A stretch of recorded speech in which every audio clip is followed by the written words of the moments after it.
So I'm going to put you over there so you can see Ian as well. Say hello, Ian. Is everyone unmuted? Let's unmute everybody. There we go. Cool. Hey, Mm. Hey, Ian. Whee! Hey, Michelle. Oh, wow, guys. How Good bell work, Ian. Hey? Good bell work. Good bell, yeah, it's amazing. He's very good. Very good at percussion, is Ian? Yeah. I think she meant Bealtaine, Mike. Oh, Bealtaine. Oh, right. Sorry. Okay. I was just over there somewhere. Oh, wow. What do you think, guys? What did you get? What I saw of it was lovely. The opening ceremony was great. I was with you for that, and I was with you for probably about a third of the meditation, and it was lovely, Angie, but all I could think about was that I promised myself I'd plant today for Bealtaine. Oh, And cool. I hadn't gotten it done. So I left you. I went and No, that's what Bealtaine's all about. So absolutely. Yes. I left you. I went. I'll have to do the finish the meditation in the replay. Yeah. I went and planted 6 dozen lettuces and herbs. Oh, fantastic. Yay. Yeah.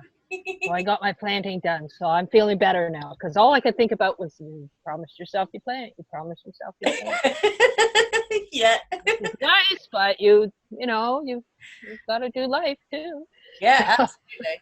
Absolutely. So I went and planted, and I planted 6 dozen plugs. Cool. So I'm happy now. Yeah. Excellent. Do some flowers tomorrow. Oh, wow. Very cool. Okay, Michelle. It was awesome. I had some really good visuals. Wow. Would you like to share?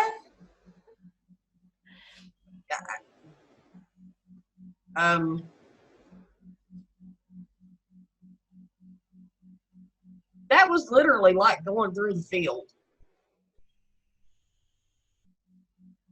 I could reach out and touch her horse. Oh, wow. I mean, it was really like I was there. That was, and in the forest, I have no idea why this was in my forest, but I had an elephant in my forest. Wow.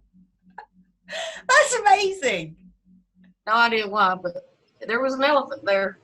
And the trees didn't look right. The trees were different. They were, weren't they? They were odd trees. Mine didn't have any foliage. There was no foliage until you got right up to the very top. Almost like an umbrella. That sounds like African trees. Yeah, that's what I was thinking. And I'm like, why the hell is Africa popping up? Well, that's a little mystery. Interesting. Yeah. Yeah. African trees and elephants. Wow. Mm. You're flying with the angels. I like that. That's very cool, actually. I know what you mean about no foliage, though, because I didn't feel there was foliage on those trees at all. But then that's the 2 different deities, isn't it? Yeah. Because you've got Wendy's, his deity's like going, because it was impressing her.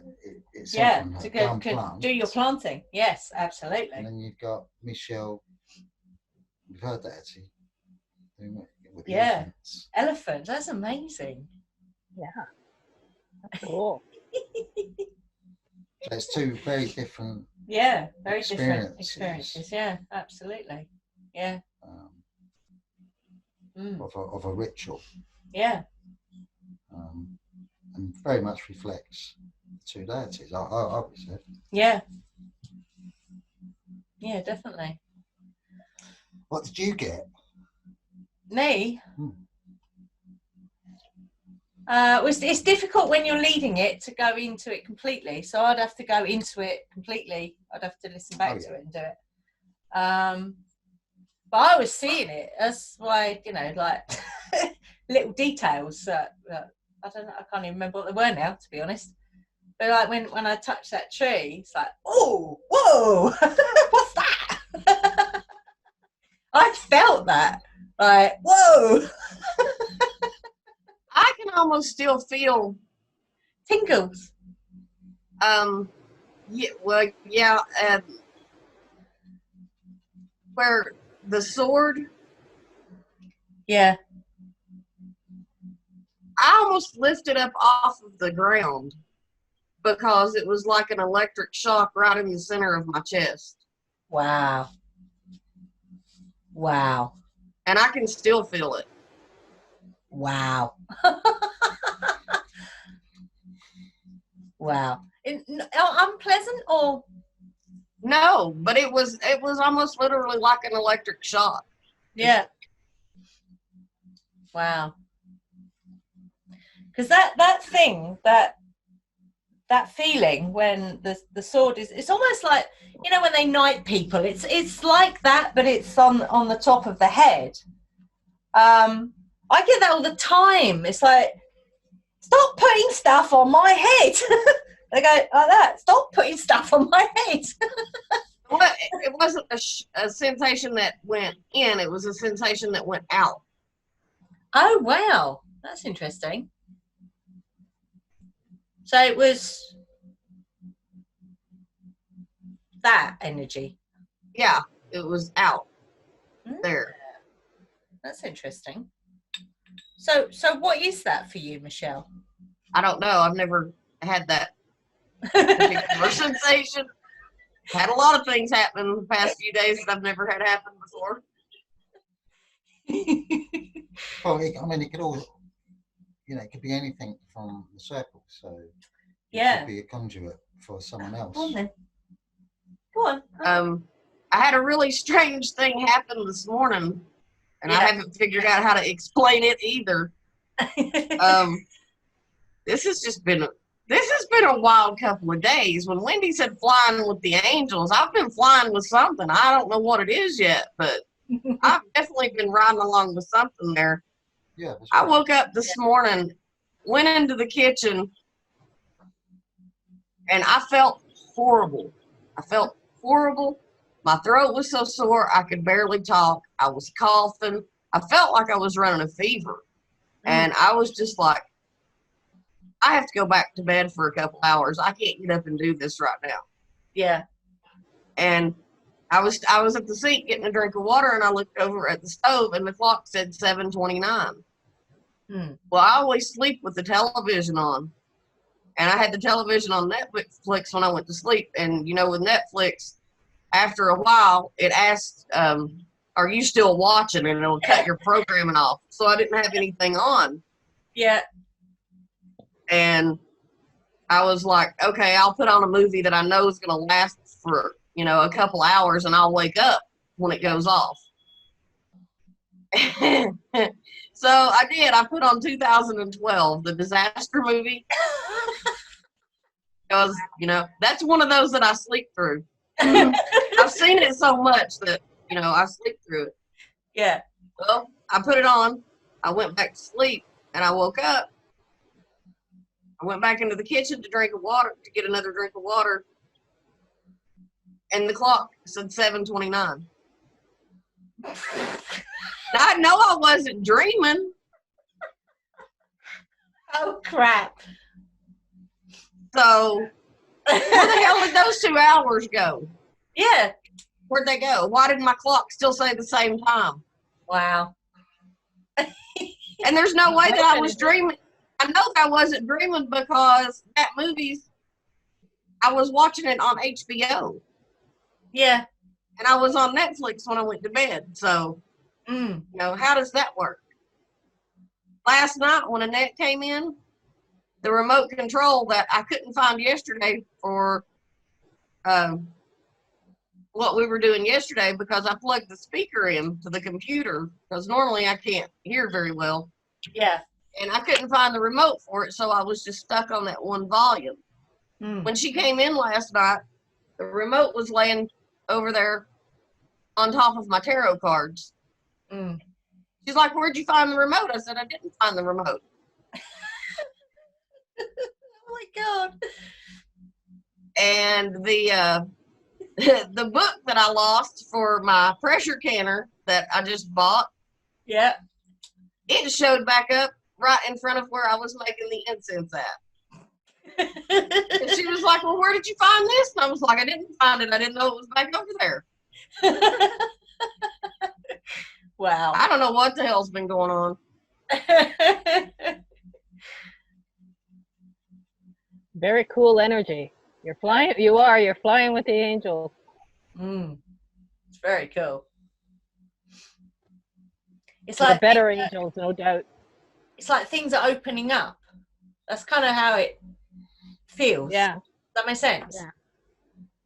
Well, I think when you, that's the great thing about ritual, is you go into a sort of capsule that you're definitely not thinking about anything else. Yeah. Yeah. You know, it's almost that island in the, yeah, an island of energy within the soul. So it's enclosed, so you're not thinking about anything else. It's like a respite. Yeah, respite. I like from that. your mind energy. Yeah. Or your thinking mind. Well, I looked up the angelic codes for 729, and it said that your guides were opening things up for you. Oh my God. And certainly seems true. Incidentally, 729 is also, it's a perfect cube and it's a perfect square. Wow. Also comes to 9, doesn't it? Yes. Yeah, 9. Yeah. Yeah. 9 times 9 times 9 is 729. Wow. Perfect cube. That's mad. Oh wow, that's amazing. I love that. So cool. So did you both get your questions answered when you were in the cauldron? I suppose that's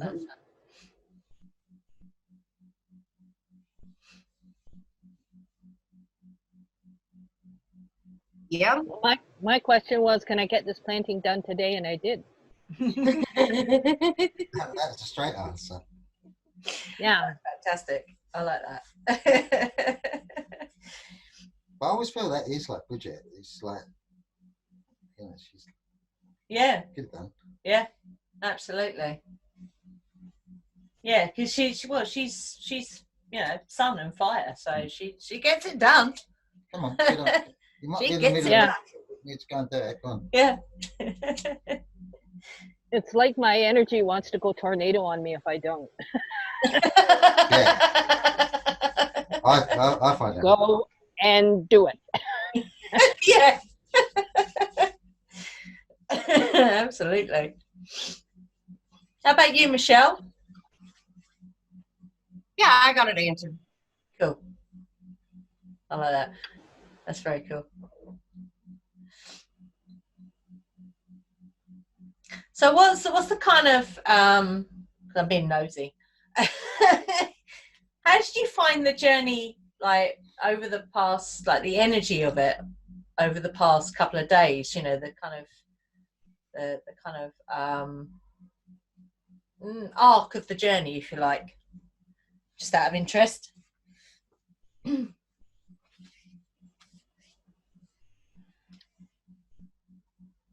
Well, for me, things have been going. I've been getting good angel numbers too. My usual ones are 222 and 444. Yeah. And also other numbers with 22 or 44 behind them. And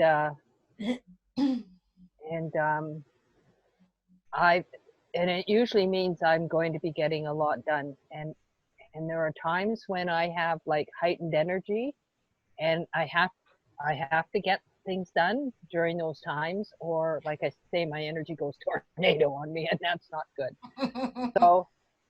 So yeah, I find it's been working for me. I've rearranged some stuff. I've put up a lamp. I got my greenhouse in the house. And the fact that I can even do all these things at one point after a winter of I better not do that, I'll just ache all day tomorrow. Yeah. It's great to be able to do things again, and my strength is coming back. And I got that shelf done. I have to refinish it. I'm going to finish it tomorrow. Like I have to put the second coat on. I'll do that tomorrow. Today I had to get the planning done. Yeah. So yeah, for me, things have been really coming together. Mm. The energy has been good for it. Mm.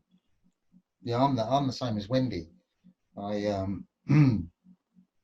before this energy came in with the virus, I was doing a routine of yoga, of Black Kundalini, and I stopped, and I stopped because I was producing the colouring in books. Yeah. And I was sort of planning to sort of go back to it in between, and that kind of didn't manifest. And then in the meantime, the virus thing came in, which took up a lot of my time. And then, like Wendy, I've sort of got my energy went low, and then my energy's all of a sudden 4 days ago It's picked back up again. Back up. Yeah, there's definitely been a shift. Only because I don't know if you're both feeling that. Only because the yoga that I do, I mean, it's about an hour and a half, hour and 45 minutes. Yeah. So, I mean, it gives you energy, obviously. Yeah. But it's the energy, I don't know if that makes sense. It's like the energy of getting it started. Yeah, yeah. There's always the energy of getting it started. Yeah. Start creaking. Yeah. You're like, well, the legs are a bit stiff. But once you've sort of done about 3 days, it's a bit like gardening. When you start off gardening, you get the lower backache, you wake at night. But once you start getting into the regular gardening, you get used to it. And that's the same with yoga. Yeah. Yeah. So I'm the same as Wendy on that one. Yeah. How about you, Michelle? How's the kind of energy been over, the past couple of days, but, maybe the run up to it as well? Mine just keeps going up. And it's almost like waking up. Yeah. It's weird. And I'm tuning back. I'm getting really tuned back into stuff. Yeah. Just like down to like pinpoint tuned in. Yes. Yeah. It's a focused energy. Yeah. Which is really mad because that's what we were talking about last Friday. That very focused attention. And then all of a sudden it's gone boom. It's almost like an arrow, just bam. Yeah. Absolutely. I mean, that's why I always do theme of the day or theme of the day and theme of the week. Yeah. In the sense of like the synchro-mysticism. Yeah. So how I say that, because it's intuitive, so it's not intellectual, it's not from the mind.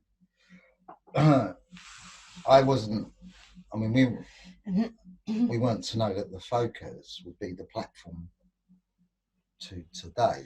Yeah. You're not aware of that. So yeah.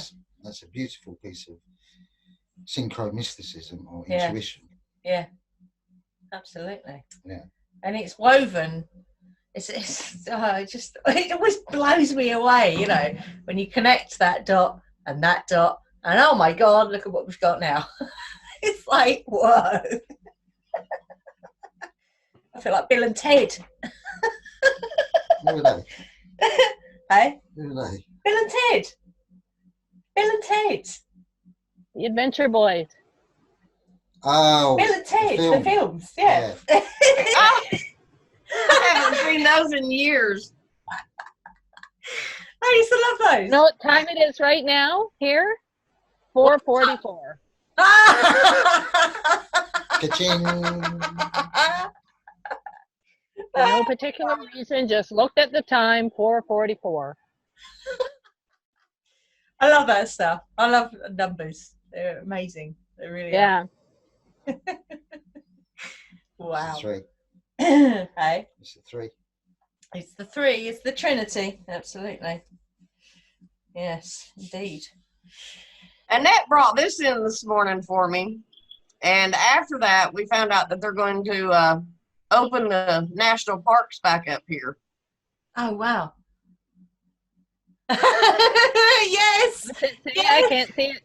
We need to To go. get all my symptoms, it turned out I just need to go camping. Okay.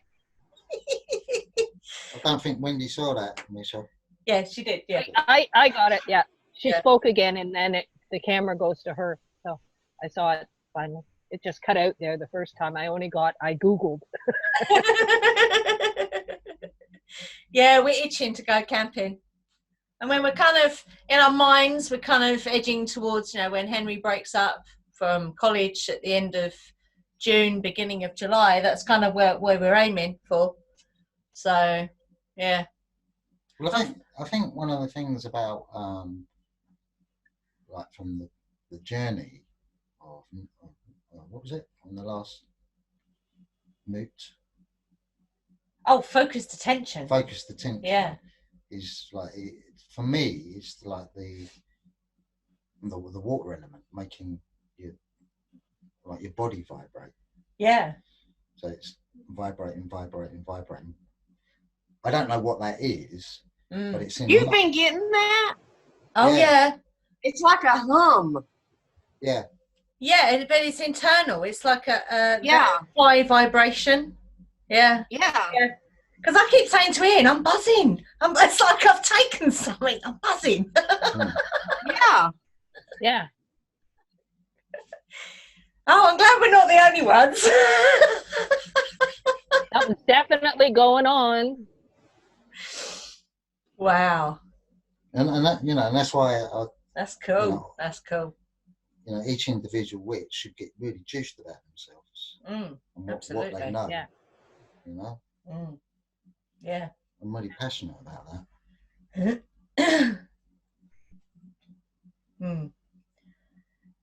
Yeah, because it's because I wasn't sure what it was to begin with. I thought it was anxiety, but it's not. It's someone said it about 10 minutes ago. It's like a heightened energy. Yeah. And I Frequency. Yeah. A frequency that we're tuning into. Definitely. And it's like, you know what I feel like? I feel like the robot from The Day the Earth Stood Still, and he's got like a. Yeah. I feel like that.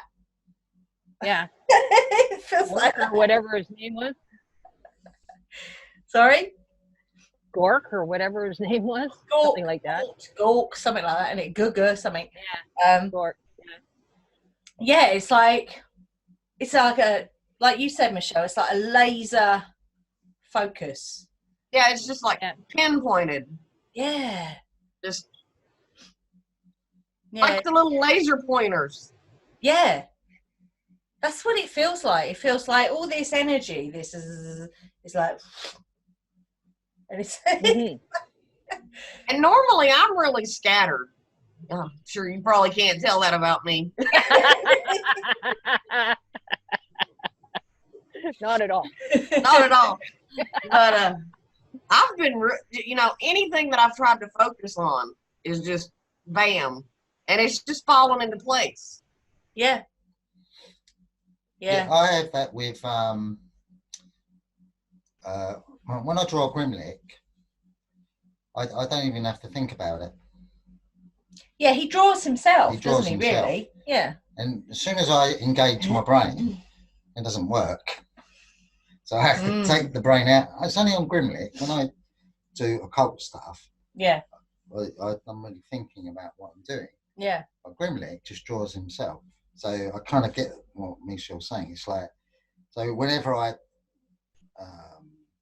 don't get that so much with the writing of the stories, but I get it much more with the drawing. And I'll sort of sit there and I think, oh, this is what I'd like to draw, and then it doesn't work. So I just let the pen scribe through the release yourself to the energy. Yeah, and then the troll comes out because he's a magic being, and he's a troll. It just comes out. But anyway, what I've never had that before, and where I apply it to other things. Yeah. So if I'm like with the yoga, for example, when I started thinking about it, it was like very clunky and chunky, but once I disengaged my mind from it, I just let it. Okay. Yeah. Just, That happens to me sometimes when I'm writing. It's funny how that works. If I think about it and I try to sort of control it, it sounds contrived. But when I just let it go and let it come out, it's perfect. Yeah.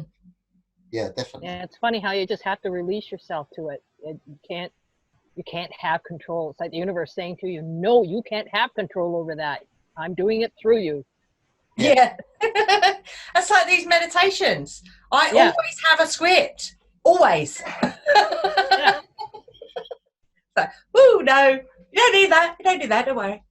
Okay. Well, when I was doing that incense last night, it just was not going to happen until I put that cayenne and cedar in there with it.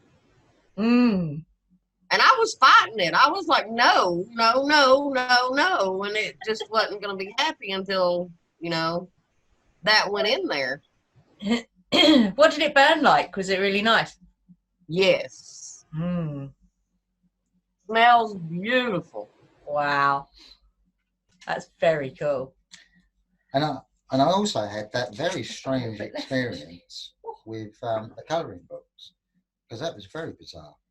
Yeah, that was an odd journey in itself, wasn't it? The colouring books. Yeah, bizarre. Because they were very specific in how they wanted to be drawn. Yeah. It's like, no, I don't want to be drawn like that. Don't draw me like that. If you draw me like that, I'm not going to fucking talk to you. It's like What? when I drew Thoth. Yeah. Oh, God, that was funny. I was just going to draw Thoth. That's how I've done all the other ones.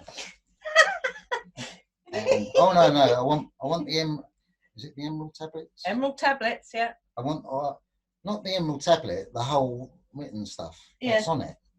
I said, I'm not doing all that. That's going to take forever. And he's like, well, I won't fucking talk to you then. And he wouldn't show himself. He wanted to be drawn. Yeah.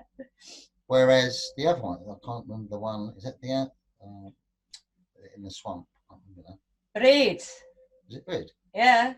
And No, it was Danu. Sorry, Danu. Yeah. Wanted to be in a swamp. Yeah. To be the swamp thing. It's really peculiar. It's just like. It's like you get the other side of them. Why do you want to be the swamp thing? Yeah. But it was insistent that the drawing was like that, but all of them were all like that. Yeah. Which was a different experience to when I was doing the Sabbats. Yeah. Completely different. Because the Sabbats were more about the wording and the way that went in. Because I'd already done. How that come about was. Angie likes to give away sort of free stuff, so you gave someone one of the pictures of a Stara. Yeah, the hair. So I thought, oh well, I'll do some more. I'll do all the Sabbats. Yeah. So I was just going to do them. Anyway, it evolved into a colouring book, and I redone the Stara, which is I love the Stara because it's the hairs running. And that went really. I think I did both of them in a very short period of time. About 2.5 weeks, wasn't it? Yeah. So the reason I mentioned it wasn't me doing it. It was like, that's what we want. We want you to get people to learn about the Sabbats through colouring, and also learn about the deities through colouring. And you're going to do it. You're the one that's doing it. So get on with doing it. And stop messing about. Stop messing about. And I felt. You were exhausted after it, weren't you? You were exhausted. You're like, oh, fuck, that's finished. Yeah, thank goodness that's finished. So I was so pleased. I was so pleased when you bought one, Michelle. I love them. I love them. Actually. Yeah, you like them, yeah? Yeah. They're very cool. I think Brid is amazing in that. She's like, fuck off, Catholic Church. Love it. And that's how she appeared. She was like, whoa. Scary, but not scary. She's just, like, she's back. We've got her back. Well, that was the words. Brid is back. That was the words. That's what she gave me. I'm back. I don't know where she's been, but she's back. Okay. This is how I want to look. Because it's got, I don't know why. Oh, it's, what was with Brid, there's the 7 or 9 different. 19 priestesses. 19 priestesses. Yeah. I had to draw to those. Keep her fire. Yeah. I had to draw that, they're coming out of her hair. Yes, you did. It's like I want them coming out of my hair. All right, messing about. Yeah. All right, then. So they're dancing out of their hair, which is really cool. I like that. Yeah, that sounds cool. The only reason I mention it is because that's the energy. It's like, I'm feeling really juiced. So, thank you. And it's like the water molecules in your body that make up your cells and stuff. It's like vibrating, like Wendy said. Yeah, definitely. At this really amazing frequency. Because it's funny actually, because Henry was talking, because Henry being autistic, he was talking about numbers and the calendars, the Mayan calendar and the Ethiopian calendar. I think it was. Yeah, it was. And he was saying in the Mayan calendar, or was it the Ethiopian calendar? Come and tell us, H. Come and tell us a story.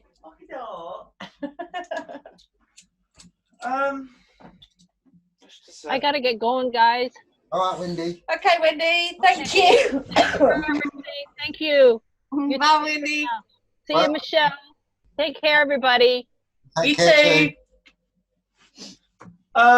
Basically, the maths I did for it was I compared both calendars, the modern one and the Mayan one, and realised that there's a lot of stuff going on, in the films about 2012 that parallel stuff that's going on now in everyone's mindset about, it's the end of the world. Yeah. I thought, okay, let's dig a little bit, see if there are any calendars which have an 8-year gap.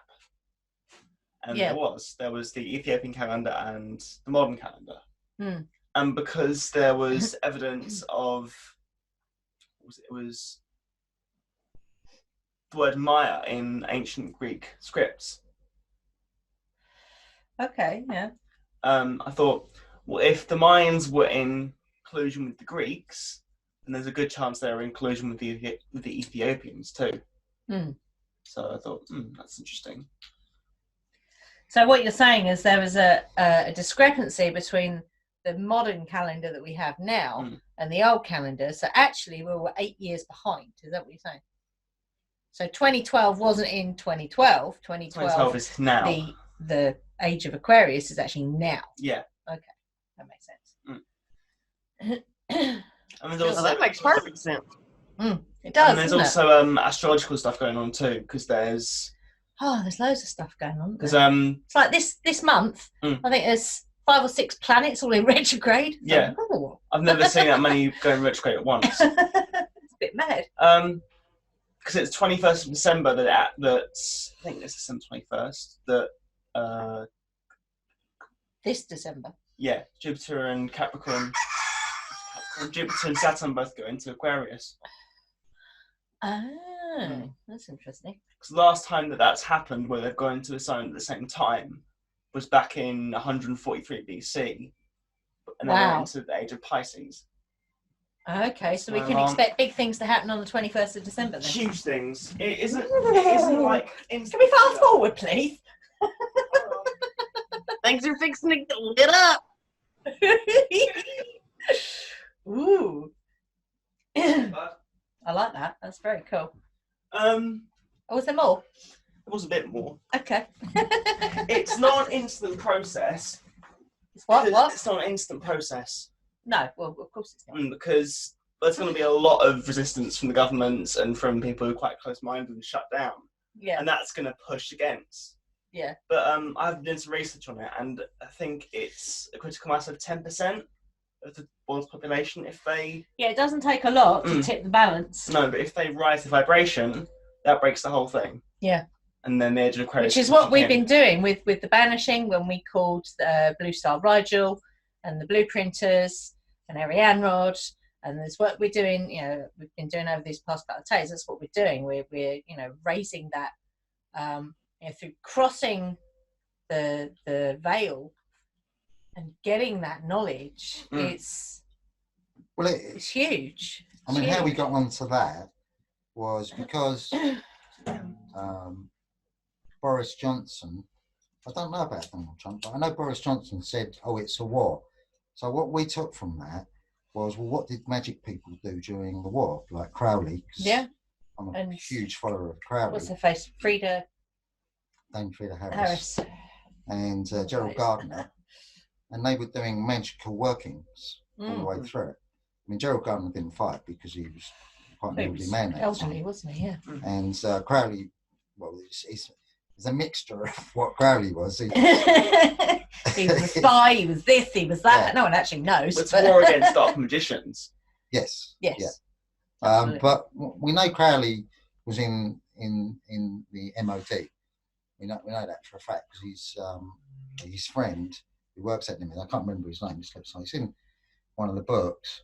It said that Crowley was there, but he was always behind a frosted glass window, discussing some sort of occult workings, because it wouldn't have been anything else. And also he was in America as well at a few different points, because he was in the papers persuading the Americans to join in the Second World War. Anyway, the point was, because Boris Johnson said it's a war, so we went, ha. You know what we're going to be doing. Yeah. So we've already got mentors for that, as announced the Crowley and Gerald Gardner. Yeah. There is a lot of change coming though, because I'm feeling it, and I'm getting it through a lot of tarot readings too. Yeah, he's been doing tarot readings. It's like, wow. And he's closing it down afterwards as well. He's been very responsible. Well, it's up to you. He's 18, over 18 now. It's not my responsibility. No. It's not a wee then anymore. No. If you want to turn into a goblin, it's up to you. It's a goblin. So I'll do is turn to Jupiter. Oh dear, that's funny. But yeah, you got to listen to that soundtrack. Have you listened to it yet, Michelle?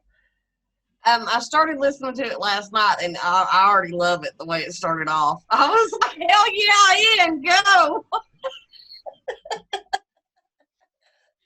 I love it. It's fantastic.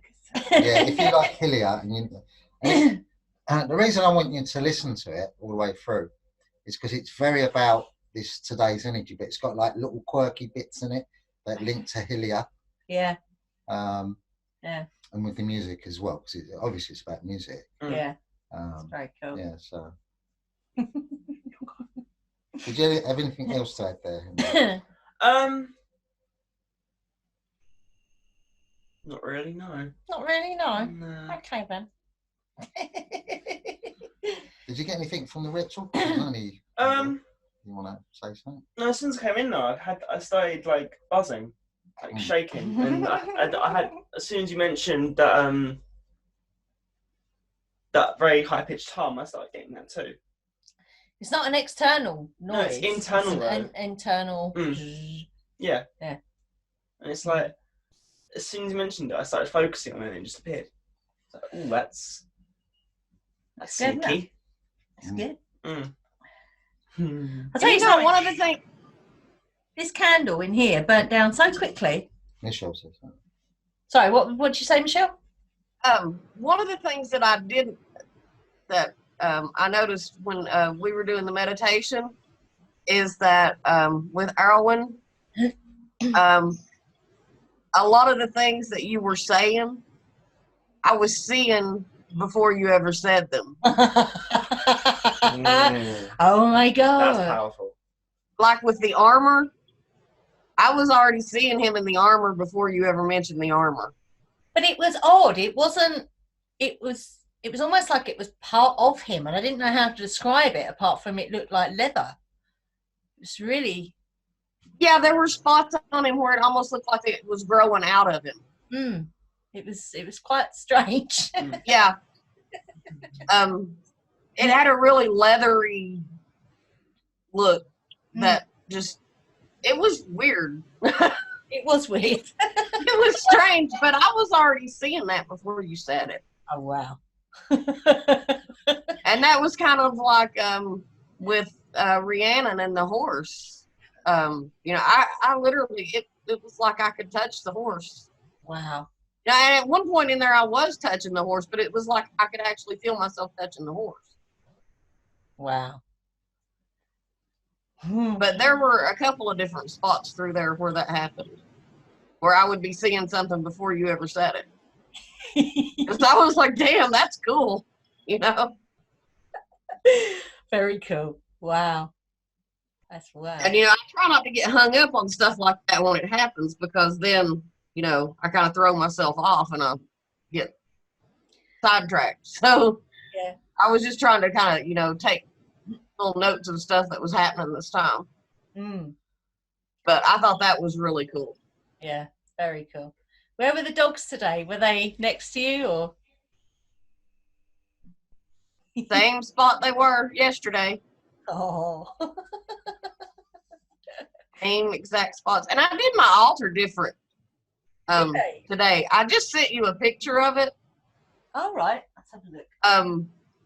Annette, when she went shopping this morning, she came back in with like 3 bags of stuff to build a fairy garden. Cool. So I built a fairy garden on the altar. Wow. Is that moss? Yeah. Wow, Ian, you got to, because Ian loves moss. He's got an affinity for moss. That's amazing. Yeah, I was talking. Even with the altar cloth she came in with a piece of material that looks like a field of flowers. Wow. That's very cool. I love it.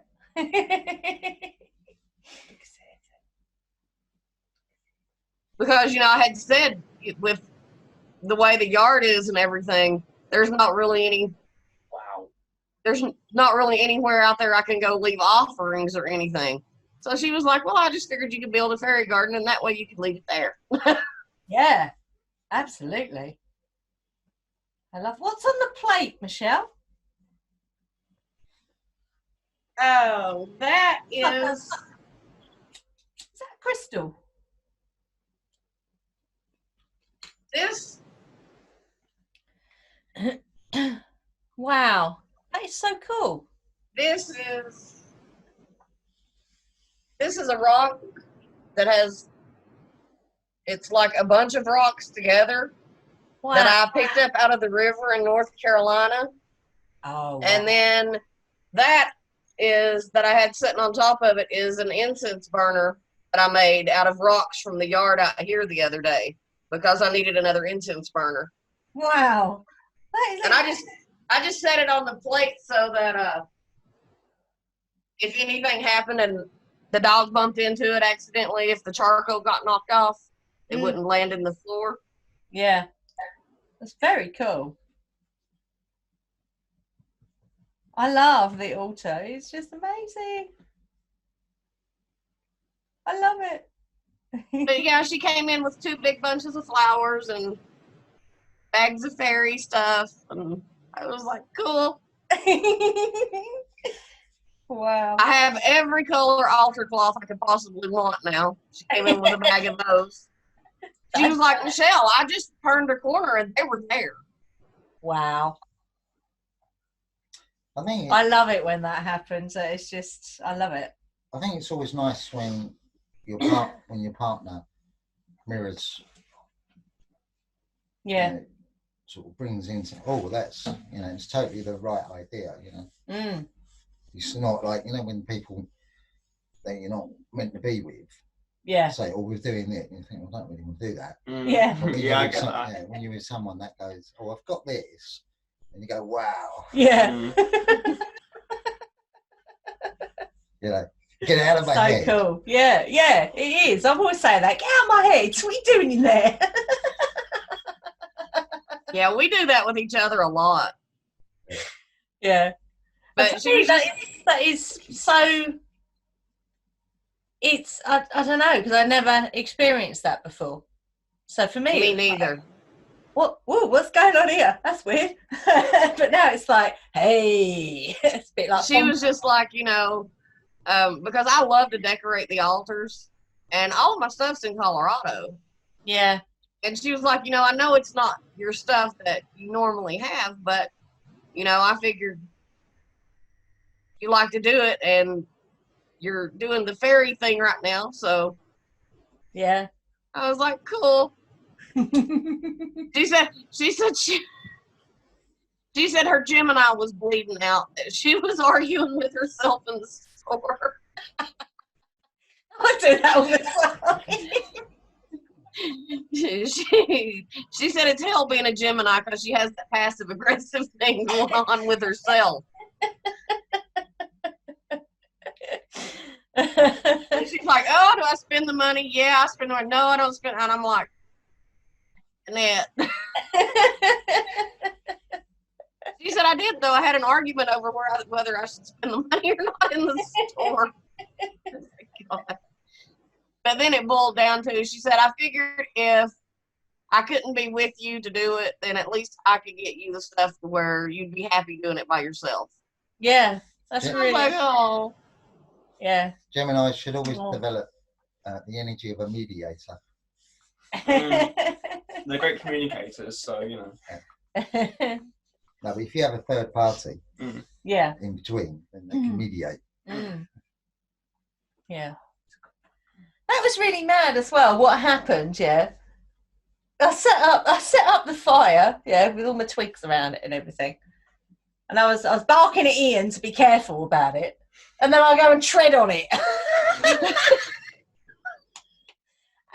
But what was really interesting is that I actually wanted the fire there and not over there. So it went where it needed to go anyway. It dumped in the corner. Well, I had to put the twigs in the corner. I'm going to have to throw most of them out because I broke them. And I had everything. I had to kind of get a little bit out of sync because I had the altar set up in the east. And I had everything over there. Yeah, well, our main altar is that's where it goes. But because we're in it's a big room, but because we've got lots of stuff in here, it looks smaller. It's a small room. So the only way I could kind of, and it is kind of, when you think about it, it's if you go through the Wheel of the Year, Bealtaine falls in the southeast. So I actually said it's in the proper fashion, actually, this little one. But yeah, our main altars. And what's really interesting is when I changed that, because we always had the altar facing south, and it always felt a bit weird. So when I moved it, to the east, that's where it lives. That's its home. That is its home. And when I did that, it was weird. It changed everything. Very it's interesting. Yeah. I don't think I couldn't ever put it back to south again. Well, now in the other room, I brought the table. I brought a table and everything in here to do it. In the other room, mine is in the north. Yeah. But in here, it ended up being in the east. So I think we've got, 7 permanent altars. No, 8 permanent altars. So that makes 9. So this is 9. Not permanent. Yeah. Because you got that one. That's 2. That one. That's 3. 3 in here. The one on the little 4 out there. 5. You're 3. 6. Baphomet, Serenoth, Man, yeah, and then Kali. Kali, yeah, Kali's downstairs as well, isn't she? With Hecate. I love it. I love altars everywhere. I'm slowly getting little tables and stuff in here to do stuff on again. Yeah, I love it. I've got to go through and refresh them all a bit actually because they're looking a bit dusty. They've got fairy dust on them. Oh, Smurf! You tired? Well, what's really interesting. Has he been out? I will take him out. There's actually 10 altars because there is also an Egyptian altar which is in the window, which is behind. You can't see it now because it's covered. Okay, so there's 10. Yeah. I don't want to put an 11th in my bedroom though. A what? I don't want to put an 11th in my bedroom. You're going to do an altar in your bedroom? Cool. It's like a knowledge sort of altar. Ooh. I like that. Very cool. Do it. Yeah, it's got to move some bits around, and that's going to do that probably in the next couple of weeks. So cool. Like it. It's Hayton. Very cool. Hello. So, was there anything else, Michelle, that you wanted that you had got that you'd like to share? Not that I can think of right now. But it's been. I mean, I'm fascinated to see what's next. I know. I just, and I don't know, maybe it's just me, but to me, it just feels like all this is leading up to something. Yeah. December 21st. I think even before that, Henry, I think there's something. June 21st, I reckon. That's when it's going to peak. For that big. That's my anniversary. Oh, wow. Wedding anniversary, yes. Cool. So yeah, well, we've got to keep working the magic and see where it goes, I guess. Because we've got that's the 7th, I think, isn't it? And then we've got something going on the 7th.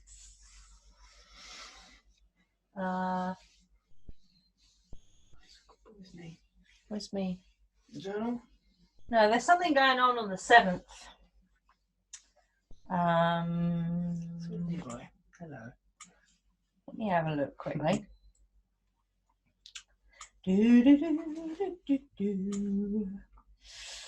Events. Ah, yes. Thalgelia, which is all about creativity, poetry and music, natural medicine as well, and divination. So I think that's a 3-hour thing that we're doing that day. I need to make a bit of a plan for it, but that could be quite what's the word? That could be quite a powerful thing as well, because it's really bringing in that creative energy. Yeah, I have a painting that's going to come out of this ritual. Really? Yeah, I can already see it. Wow. I don't know about you, Ian, but I've been getting a more of a peak in creativity recently. Yeah, there's definitely. Well, I had a kind of my peak was a little while ago with the calendar. So that I had that peak before the energy of the virus, and then it makes sense because of the way my mind works. So when that energy came in, I had to find what the magic was around it, because I got very animated about making a video about calling the virus out as a hex, a spell. And so we made that video, and then I got very creative with what that is from a magical perspective. So I wasn't really seeing anyone seeing that as, from people that I know, that they all got very sort of hooked into it. Yeah. So I wanted to have that magical perspective. Either way, whether you think of it as being a virus or whether you don't believe there is a virus, but either way, as a thought form, because definitely. When something is actually, you can see it and people die from it or whatever, it's got to make you think what's causing those deaths. Yet it's manifested.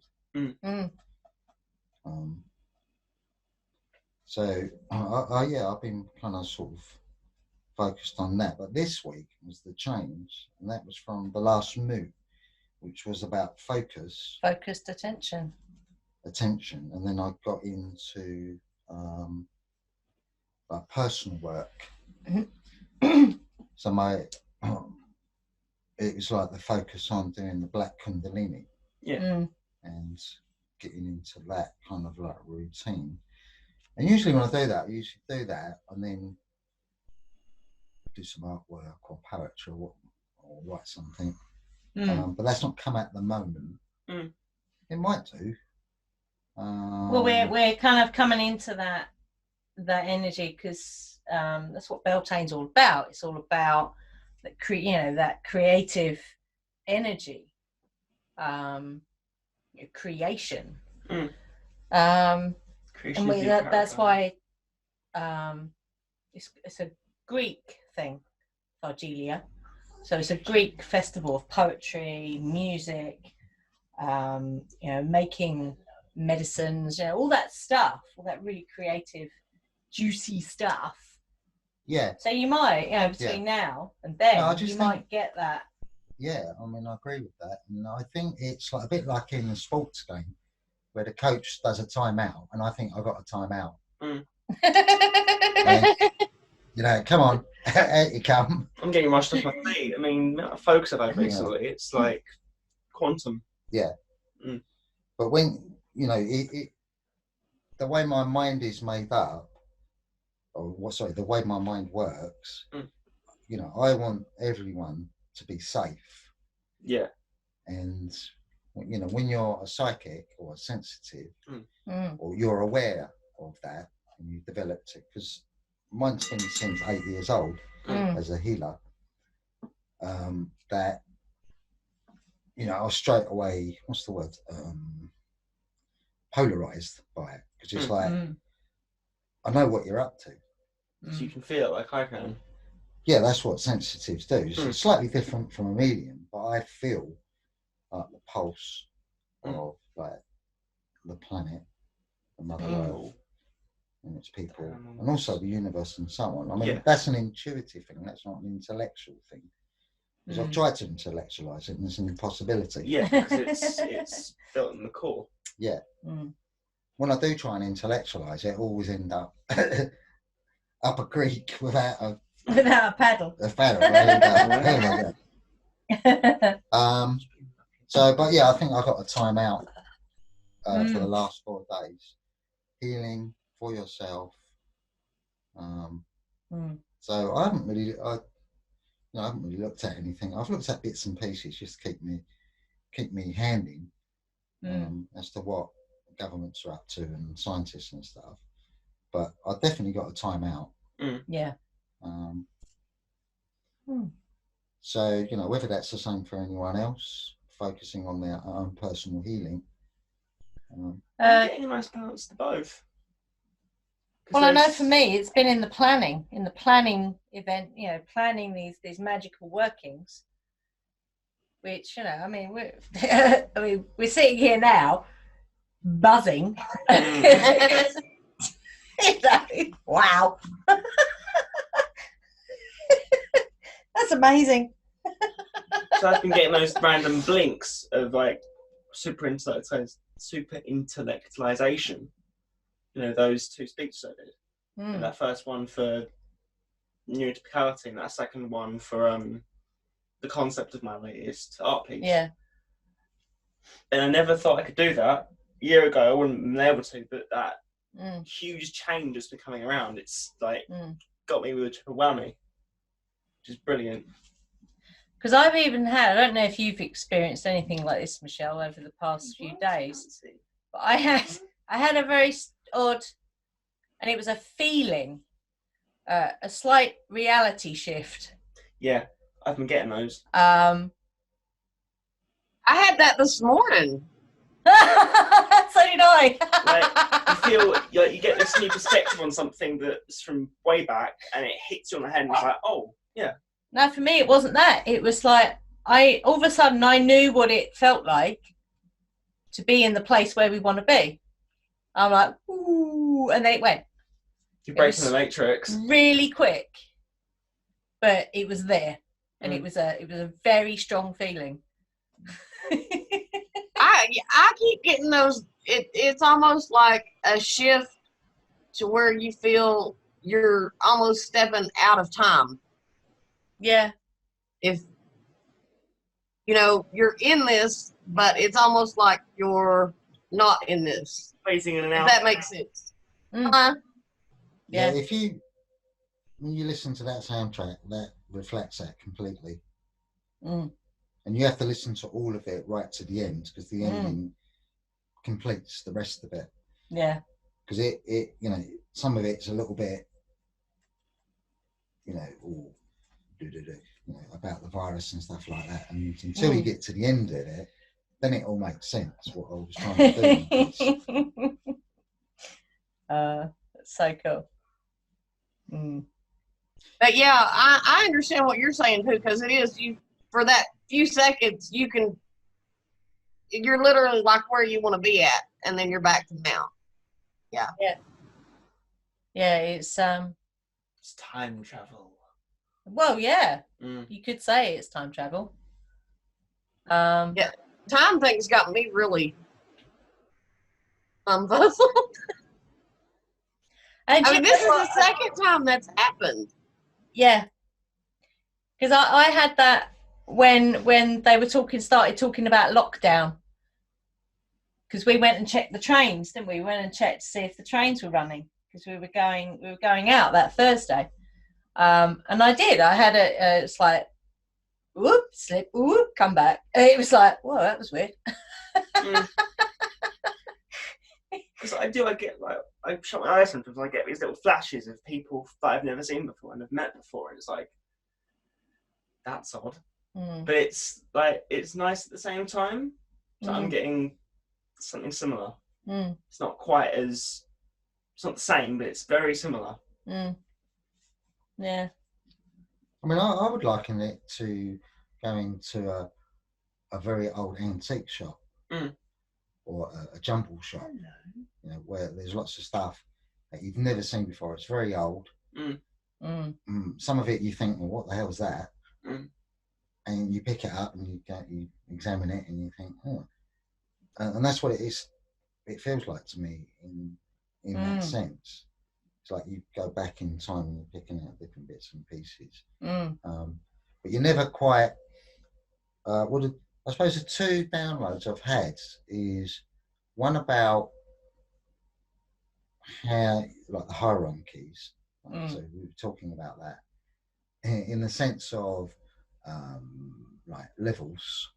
So the key, you don't know what the key looks like, but you get a key, and then you get a ha-ha moment. But they're from they're not from Sweden, are they? Norway. You get a Sorry, boy. aha moment. Sorry. and then you go up to that next level, and everything looks completely different. So I liken that to, I think I was talking about it the other day, where it could come in the guise of a person. So you might meet a partner who gives you a completely different perspective on your lifestyle. Yeah. Or it might come in the form of, well, it could come in any way, shape or form. So a hierarchy is like Indiana Jones in the sense of he doesn't really know what he's looking for. He's looking for something. But if you seek it, you find it. And it unlocks things. Yeah. And then the other one that I had download was about, which is what I was talking about today, where you have like the loop. So everything comes through imagination. And for some reason, everybody's forgotten that. Now we're in this energy. You can imagine this away. No, I'm talking about manifestors.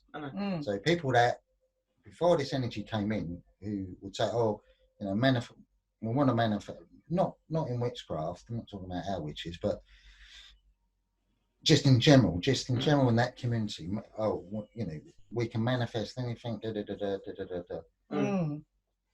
So I always kind of like keep my, you can learn something new from people that don't practice witchcraft, but they practice manifesting. Yeah. Which I'd say is more the left-hand path to some degree. And then when we went into that energy, it's like tumbleweeds. Yeah, flatline. Well, we wouldn't have, manifested the virus. Well, you're contradicting yourself then, aren't you? If you're saying before that everything we manifest, yeah, and then we're in this. Well, we wouldn't have manifested that. You know nothing about magic, and it's ridiculous. It's a contradiction. Every action you take has a so exact reaction. Yeah. So the download that I had today was your imagination, your pineal glands. Everything comes from it. And what they were saying is that it's like a loop. So when you imagine something, so if you imagine whatever it is that you're doing, it starts off on the loop. Yeah, so you got, but on that loop are things that go into battle with each other. So one is positive, one is negative. So as you reach your senses, your five senses, do you see what you want to see positively or negatively? And then as it arrives back at the imagination or the pineal gland goes, well, that's not what I want. Off you go again. Do it again. Keep doing it until you get what you want. Until you get it. Yeah. Until it meets that picture in your head. Yeah. But on that loop are all these things. Governments that are saying one thing, then they say another, and because you don't know them, you don't know what their agenda is. So you move on. Doctors say one thing. Sorry, scientists say one thing, then they say another. Because you don't know them, you don't know what their agenda is. And as you come back, where does that loop then go? This is what they were saying. Where does that loop go? Back round again. Back to yourself. So what they were saying was, when you close your eyes, you become unity. So you can go to, as I was saying the other day, you can go to anybody in the universe or anything when you've got your eyes closed, because there's no barriers, you can't see anything.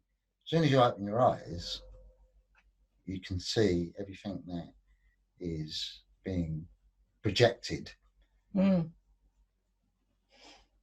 once you close your eyes, it goes. Open them, oh, there it is. Close them.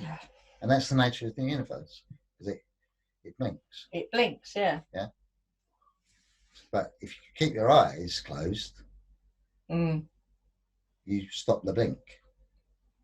And then you can have that focus of where you want. If you want to entertain that you're incredibly powerful, that you can dismiss as a powerful magical being, taking up your sentient, your sentient, your sovereignty,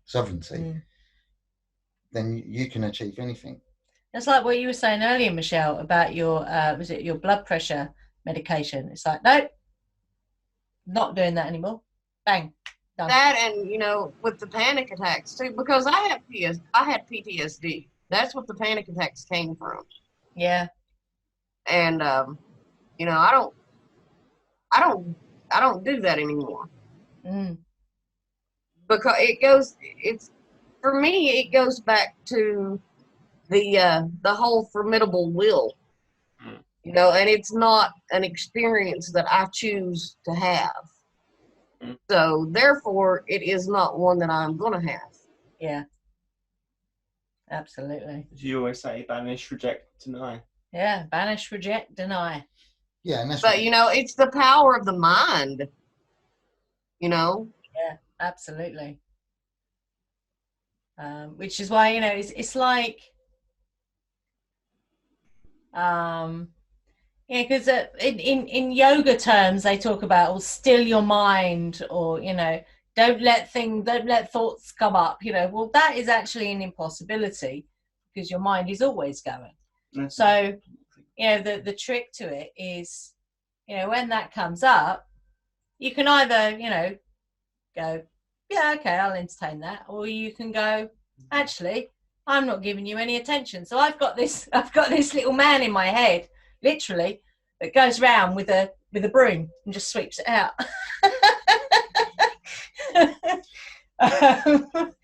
And that's how, you know, I'm not entertaining that. Off you go.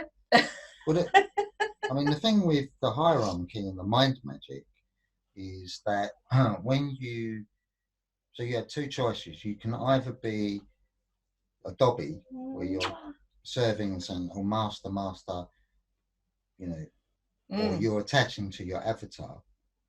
So the avatar perishes, and so it's got a lifespan. So you're clearly not a physical body. No. So that only leaves that you're a mind or a soul, or whatever you call it, which is eternal, a packet of energy. Yeah. So what is that? Well, that's a powerful being. It's an eternal being that can achieve anything that it chooses that it wants to achieve. And that's the choice. And that's the hierarchy. Once you go, right, I've got that choice. Yeah. I'm going to, you know, it's a no-brainer, isn't it? Do I want to be Dobby? Do I want to be empowered? Yes, master, and run around for everybody else? Or do I want to go, right, I'm a magnificent being, having, you know, choosing to have, as a soul or energy packet or whatever, mind. Yeah. Choosing to have this experience. So, you know, if someone said, you know, I choose to be with that person, everyone, oh, you can't be with that person. Why is that? Because, because it's... it's unethical, for it's example. blah, blah, or something. Yeah. Or, you know, you shouldn't do that because... But when you know you're a powerful being, so you don't have parents. They're just, you know, a facility, if you like. You know, it's not that we don't respect. You know, if you've got great parents who earn respect in the sense of they're lovely people and they just are interested in your life and are just bringing positivity to it. A bit like your partner, Michelle, like where she's like, yeah, build a fake grotto. Yeah. Amazing. Then that just builds you up into what you are. But if you want to choose that, there's nothing wrong with choosing to be the Dobby. There's nothing wrong with that whatsoever. But you don't have to. But a lot of people that go down that path, they completely reject the idea that they've chosen that. Exactly. They fall victim to their circumstances. And it's... Well, it can be overwhelming, isn't it? Yeah. You get so many people are trying to get you, because there's a lot of people that want a Dobby. Yeah. Like servant. Or sub, as they call it in sexual terms. A healer. I mean, healers, you know, we're terrible for that because we want to heal everybody. But at some point, we have to go, right, okay, we have to heal ourselves. Exactly. Yep. And that's our hierarchy. When you realise that, you're in this incredible Yeah. sort of being. So your energy never drops. Mm. It's just that you're choosing not to charge your avatar, your body, your physical being. So whether that's through food, herbs, Yeah. that you can't be asked to do some focused mind magic, for example, like what Misha was doing. Yeah. Like with some tablets that she was taking, she doesn't take them anymore. Or, you know, whatever it. And like with me, I throw my bit in. Like if mine will be with the virus. Or there's a virus, the virus. So I know what I know, so I don't accept it. Yeah. I don't. If other people want to do that, then it's absolutely fine. But I don't. I know what it is in my in my weird way of looking at things. Well, the thing is, if you practice from 8 years old, magic, you get those downloads, and you don't practice it yourself. You end up being what you say. You're awake, but you're pretending to be asleep. Yeah. Yeah. And it's tough because you always say with me, because I mirror back as part of the healing. I mirror back to people. Yeah, and empaths. Yeah. Because people are quite nasty to those who are awake. They can be, yeah, Henry. Well, I think in general, I think it's just it's a rejection system, isn't it? It's just a generic. It's called generic thing. Cognitive dissonance. Yeah. Cognitive dissonance. I've looked that up. Well, it to me is the energy that we're in. So if we fully embrace the Aquarian age, and we're only starting out on that, everything will look completely different. It would. Yeah. I'm so looking forward to that. So am I. You completely embrace that. Well, we're still in the Piscean age, so we've still got those mechanisms in place, and this is why we focused on getting rid of Draco via the blueprinters, to support in that, because I wasn't sure. Well, how'd you get rid of Dracos? Because it was a new concept to me, and that's why I said to her, where would you get rid of Dracos? Well, you raise the vibration, via the people on the planet to the point where they can't actually. The Dracos cannot exist on this planet. They feed off fear, don't they? Yeah, because they feed off fear. And what's the one thing you see all the time? Fear. Yeah. And fear encourages low vibrations, which means everyone stays asleep. So I always say that thing when I've had conversations about the ecosystem. When I've put my eco equals Eden Bodies 21 hat on, where people go, well, you'll never be able to do that. And I say, like, for example, well, you'll never be able to clean the planet. It's too good. I say, well, but why don't we just give it a go? Yeah. Exactly. Let's just give it a go. You can't do it if you don't try it. You don't try it. Before you even start. Yeah. Oh, you're wearing tinted glasses. Well, I don't wear glasses. Let's just give it a try. Exactly. So let's give it a try. What we've got to look. I mean, veganism is a really good example of that. People bash vegans, or you're higher, you're fussy eater. You're higher than mighty, etc., etc. Well, yeah, there are some that are like that. But let's give it a try. Let's see where it goes. Yeah. Because it might be really, really good. It might be really, really bad. But let's give it a try. See where it goes. But one thing I do know is animals will go, actually, it's quite nice actually not being murdered by human beings. That's actually quite nice. And it will raise the vibration of the planet. Or, let carers be carers. Carers know how to care for the vulnerable. They're natural carers. Let's let them make the policies. Let's let them say, well, how can we, and give them money to do it. Because one of the things about daycare and residential is a lack of money. Yeah.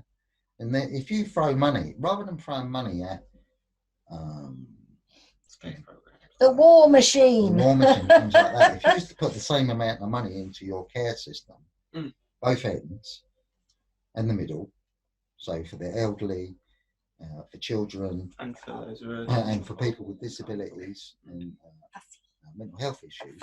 Wow, what an amazing if you put the same amount of money into the care system as you do for putting into the War machine. the war machine. I'm gonna use that for a song. Imagine what that care system will be like.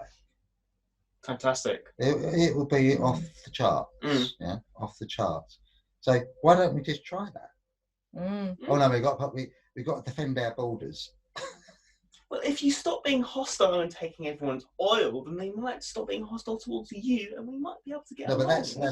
that's the point I'm making. We're still in that Piscean energy. So the Aquarian energy is going to just fly with that. And that's why I always say, you know, as a magical being, you can fly with that, whatever that is with you. You don't have to hide it away anymore because the deities that come with Aquarius are rising. That's what Bridge was saying. I'm back. Yeah. I'm back. Embrace I'm back. me. It's not me saying it, it's her saying I'm back. Because she's coming on the wave of the Aquarian age. So it's not about being perfect, it's about this pulsating positive energy. Not to say there won't be negative energy, because there will be negative energy, because that's the nature of change. There's negative and positive. Yes. But I do agree with you, Ange, that there is definitely something that's stopped that. And I go with the Draco thing. I mean, I don't really know a lot about it, but I kind of trust you out. There's a group of well, people they've been fighting running off the this Dracos. planet for far too long, and it's about time they back it off. Oh, I'm just saying. Thing, man. What? A little frequency. Oh. Yeah. I reckon they've been running it since that last big change, if not longer. They've been here for quite some time, Henry. So, without going into the Akashic records, I couldn't tell you how long, but it's been a long time. So it's about time they went. Let's take back our planet. They've had their fun. They can bugger off now. Well, the proof is in the pudding. I mean, when you look at the evidence for how many people actually want to kill each other, not that many. No. Most people kind of are Psychopaths. gentle. They might be a bit argumentative, or they might get wires crossed for whatever reason. They might have a headache, might be having a bad day, they might not be very well. But very few people actually want to take up arms and invade your country. No. The only people I know who want to do that are governments. Because they're all psychopathic monsters. I don't think Michelle wants to invade Britain. I don't want to Michelle's coming, she's invading. Oh no! Go away. She's bringing her goblins with her. I would move to Britain if I could. Cool. I would migrate over the pond there, but as far as invading, no. So most people don't want to do that. Yeah. You know, so we don't need it. Let's try not doing that. That's why I think. Yeah. You know, we should make war illegal. You know, when that appear. Well, if as an individual you break into someone's house and steal something because you want it, you get arrested. Yeah, I mean, doesn't this mean surely the same for governments wandering into someone's country, stealing someone's natural resources and running off with them? Exactly. Shaky. Exactly. You know, and that's why a few years ago, Michelle, we when we were very active as activists, we tried to approach it. What would you do with this will make you laugh? What would you do with a very naughty leader of a country? What would be their punishments? Yeah. So someone like Donald Trump, yeah, or Boris Johnson. Yeah, you're a very, very, very, very naughty president. You're a very, very naughty prime minister. So their punishment. So we developed this thing called the Yogi Police. Oh, yeah. And it would be compulsory that they have to practice yoga every day. Yeah. And as a penance, and to chant.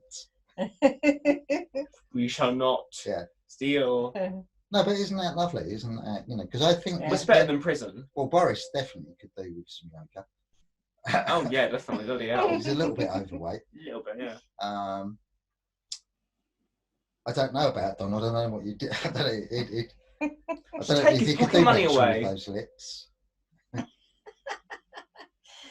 Oh, dear. Put Donald on an island by himself. Eh? I would put Donald on an island by himself Yes. because he needs all of the attention to feed his ego. So He needs hermit. I would let him sit there with his ego for a while. Is what I would do with him. I'd either tear him apart or turn him into even more of a megalomaniac. And we just give him a little, what do you call it? A loincloth. No. Oh, He'll no. be on his own on the That is island. not a good image. Donald Trump in a I'm going to loincloth. burn that out of my Donald mind. Trump, right on the front. I'm never going to unsee that. Let's pray we never do. Yeah. He'll be on a desert island, wouldn't Just chuck him into the sea and let the goblins have it. he? And We'll dear. put Boris sea on there. We'll goblins. put Boris on there as well. Oh, God. They can They'd do get confused. They'd think they were looking in the mirror. Are you Boris or am I Donald? you know, Boris. The goblins would throw Donald Trump back. He would be one of those alien abductions that they actually kicked off the spacecraft. You know, we do not know what to do with this man because nothing in him computes. You can have him back. Yeah. Your hair is Oh, interfering. stuff. Your hair is interfering with our UFO. You know, he could actually use his hair as a loincloth. Oh. Is that right, Smurf? Where you going? Can't Oh, do it's it. Jammy Dodger. Has he been out? No, I'll take him out. No, he's He got to needs go come out. He needs a wee What's the poo. toilet? Come out, lad. Come out, lad. It's because we're talking about prime ministers and Smurf's like, I've had enough. Yeah. it's the big poo now. You know, I think the world would be awesome if we just didn't have money. Right, age. I didn't Thank hear you, you. Michelle, because the dog was barking. I said, I think the world would be so much better off if we didn't have money. Yes. You know, if we just went back to that barter system Yeah, to where we traded for what we needed. yeah, absolutely. And, you know, if this person had that and you needed it, then whatever you were doing and you had something that, you know, just a trade-off. Yeah. It's silly things like our ancestors didn't buy their homes, they built them. Yeah. What the fuck happened there? I don't even understand what happened with that. So how did it go from you would build your home yourself, or there would be someone in the village who would know how to do it and they would show you, to, oh, you know, no, sorry, yeah, you've got to buy this. It's actually really, really shittily made house, but, you know, we're going to charge you a fucking extortionate amount of money for it. And either that or, you know, you're on the street. So how the fuck did that change? Well, it changed. Yeah, and, you know, with that, you know, when you were building it yourself, if there was something you didn't have, then you went and traded with the person that did have it. Absolutely. Because everybody kind of looked out for each other. Yeah. Yeah. Well, I think that changed with the Romans, because when the Romans came in, Yeah. when they would, because everybody talks about like Rome died, It never died. We're still fucking living in it. and all they actually did was take up Christianity, and it's clearly that they took up Christianity big time. Yeah. And they did a deal with the Jesus family, and they basically said, give us the religion and we'll let you go. We'll just let you do what you want to do. Mm. But we want the rights to the religion. Yeah. And that's when they developed the Catholic Church. Mm. Because it's called, and they'll leave that bit off, it's the Roman Catholic Church.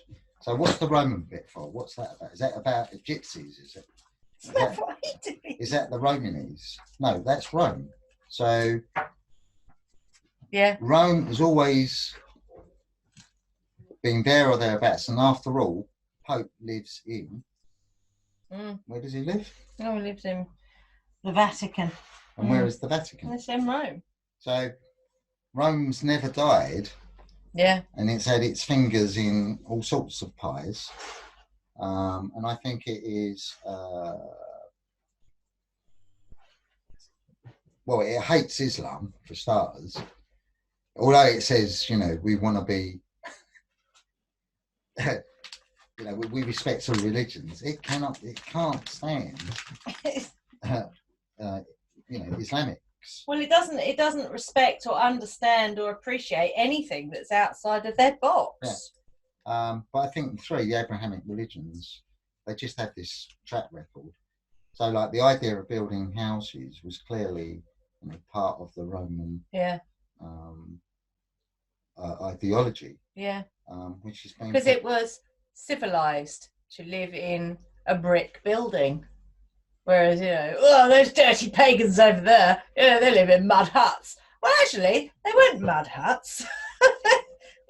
We've seen some of these amazing buildings that our ancestors built, and oh my God, I want one. but it's perpetuated through the Masonic lodges. Oh yeah, so, Masons, yeah. And we say that in, like, America, because a lot of the founding fathers, not all of them, but quite a lot of them, were Masons. Yeah. Yeah. I mean, Washington. If you look at Washington, that's clearly based on a, you know, classical Greek stroke Roman. Yeah. Ideology. No, you're not getting my lap. I've got a cigarette. I mean, come sit here. The what's it called? Oh, it's called now. The White House. You know, that wouldn't look out amiss in ancient Rome. No. You know, if you look it and put it in ancient Rome, you go, oh, that's an ancient Roman building. Yeah. And if you look at the South, the old plantations, the columns. Yes. Everything. Yeah. It's like they desperately want to be Roman. It's yeah. But the point I'm making is when people look at that, they kind of dismiss it and go, oh, that doesn't really mean anything. But it does. It's so bloody powerful. It's massive. And it's everywhere. And it is everywhere. You know, we have it here. I mean, what's really interesting, Michelle, in London, we have what's, it's not called it, but you can, if you know London, and me being a Londoner, I've walked it many, many times. And it was in quarters. So you have, like, your business quarter, you have your theatre quarter, your quarter for lawyers, and then you've got your quarter for politics, and they're all in their certain area. And you can walk it from Billingsgate, which was the quarter for markets. So you had your fish markets, you had your meat markets, you had your like beers. What are they called? Beers. What's that called? You know, you have the big barrels. Breweries. So you've got your breweries there, and then the next quarter up from there, and usually, and you've got your religious quarters, which where St. Paul's is. So you go the markets, then it's the St. Paul's, and there's so many churches around there, it's ridiculous. And then it's the lawyers and judges. And then a little bit further up from there, then you have your hospitals, because you've got Great Ormond Street up there. A lot of the eye doctors and a lot of the specialists are up there. Lots of specialists. Yeah. What's the name's up there? What's the posh street? Harley Street. And then you've got your theatre, and this is like stone's throw away. So all the doctors and the lawyers would walk to where the theatres are, which is a big area, and clubs and stuff like that. And then the next quarter, and there's another stone's throw away. And your art, because as you get into just before where the politics is, you've got the National Gallery, you've got Portrait Gallery, and then you get to Parliament. So you've got Parliament Square, and you've got Westminster, and then a little bit further on from that, you've then got the Tate Gallery. So it's kind of split a little bit between the two. And what's after that? Chelsea. and Kensington that actually are living quarters. So it's in quarters. Yeah. And only London. That's kind of like New Orleans. Yes. Oh. Yeah. And only Londoners know that. Because, you know, if you come as a tourist, you couldn't walk all of that. I've had to do it, I just wandered around London when I was younger. And the buildings are all different.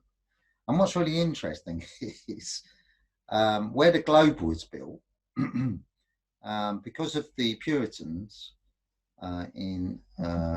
that's the West, isn't it? Is that the West? The West Bank, isn't it? Well, the Globe Theatre is on the south is over the river because it was considered. Actors were below prostitutes. It's like they're the lowest of the low. Let's put them the other side of the river because they're disgusting. So the Globe is away from the hoi polloi, you know. It's quite. Well, bonkers. I'm originally from South London, and South London was the port area of London. Yeah. So you had your dockers, you had your actors. Your actors, yeah. Your prostitutes. They would all do their trade in the West, so they crossed the bridges. So your prostitutes would come over to the theatres and the pubs, and the dockers would, do their business in the markets and stuff like that. But when that had finished, they'd all have to go back across the bridge, and they had actually gates on the bridges, which they used to close and lock. Really? Yeah.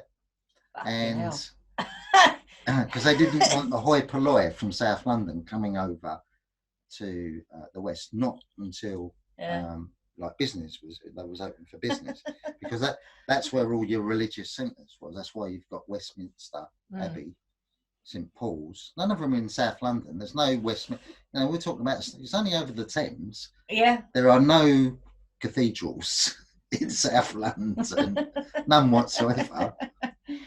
And what's really interesting, when they built the National War Museum, which, because the First World War and the Second World War was fought by the Tommy in Britain, where's the National War Museum? I can't remember, but I've only been there It's in South London. Oh, is it? Yeah. Wow. Because it's a working class area. Yeah. It's not in It's not in Kensington. No. But where do they do Remembrance Day? On the West Bank. Yeah. Straight past number 10. Standards. Straight past number 10 Downing Street. When they should do it past the War Museum. The War Museum. Yeah. So it's quite a fascinating. I don't even know what I'm talking about. It's Rebellion. Sorry. I think it was because you said you'd like to come over, and London's fascinating. We did a tour, didn't we, recently to the? That was fantastic. The occult of. London, the British Museum. Yeah, it's very cool. Yeah, that was amazing. That was. I still want to get myself. What's that goddess's name? Egyptian goddess of. Oh, the lion. The sun. She is a lion. Oh bugger! What's her name? Isis? Not Isis. She's a lion, and the story goes that she would just, in Egypt, she would just come and kill everybody because she wanted to drink their blood. So what? Oh, damn it! I know, it's really annoying when it's you know it, but it's like no, it's disappeared. So what the priests decided to do was to doctor some wine with something that made it look red, so that when she drank it, she'd fall asleep. But what's really interesting is all over Egypt there are these huge statues to this goddess, and it's like she was revered, and I can't remember her bloody name. Sekhmet. Yeah, Sekhmet. And when we went on this tour, there was one of these statues that was in this. It was in the slightly more left of centre occult part of the British Museum. And when you touch this statue, it was buzzing it was quite amazing. So we both kind of like, yeah, we want to connect with her because she's a bit cool. But she's kind of been, you know, pushed aside in a lot of ways. But even in the British Museum, people still come in and they leave offerings on these statues, which is I find that amazing. And you know, I always have a pull toward the darker goddesses. Oh yeah, absolutely. You know, it's like what I've noticed lately is I'm not getting the pull toward the goddesses as much as I am toward working with the gods. Yeah. Because lately, you know, it's been Kronos and Odin and now with Erwin. Yeah. And he's amazing. I was crying when we were saying, because I don't know, Rhiannon brings out something in me which just, I don't know if it's because she has this thing with horses and dogs, but when we said goodbye to her, I was crying, and the same with Arwen. It's like, I don't want you to go. Well, I noticed that because at one point I had like tears coming out of the corners of my eyes, like right in the middle of it. Which I just figured I was like overly emotional today. Because I don't know, this energy that I've got going on here has been, I've just got to the point, well, hell, just go with it, you know, because I think that's all you can ever do. It's like when I'm in the middle of cooking dinner or something and I get, go and do blah, blah. Yeah, but I'm cooking, no, go and do blah, blah. Okay, I'll go and do it then. You know, you have to kind of question your sanity, or I do at times when stuff like happened yesterday and today happens. Because, you know, I start looking at it like a normal person would, and then I have to remind myself, well, you're not normal, Michelle, so just stop. Well, do that thing that I said. Always remind yourself that you're standing on a crystal in the middle of nowhere. Yeah. That always brings you back to magic. I think we said that, didn't we? In the words, there was something about we're standing on the edge of the universe. Well, that's a great song. You should have that. Play that. The Monty Python. Yeah. He died recently, didn't he? Did he? Yeah. We got the name of the goddess, by the way, Sekhmet. Yeah. Yeah. Cool. So I think when you get that emotion, Michelle, what I found, because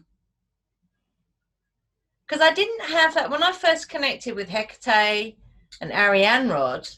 I didn't get the tears. I got different experiences, but with Bridget, with Lou, Rhiannon, and Arwen, it just, I don't know, that it's obviously a strong connection because it brings up those emotions. So I think that's that it's a very strong connection. So yeah, you're not over emotional, you're just feeling it. Yeah, that was an awesome meditation. That was that's probably one of the best ones that you've done. Well, the one tonight? Yeah. Wow. What I'm going to do... And I mean, they're all good. I love all of them, but this one was really... This one had it's almost like it had a more personal feel to it. Yeah. Because what I'm going to do is I'm going to take out... I'm going to extract that meditation and have it as an audio as well, so you'll be able to go back and use it whenever you need to, with both the one from yesterday and the one from today. So I'll do that. I'll clip it out. And maybe that personal feel comes from the fact that you connect with her like you do. Yeah. Yeah. I sent you that, so.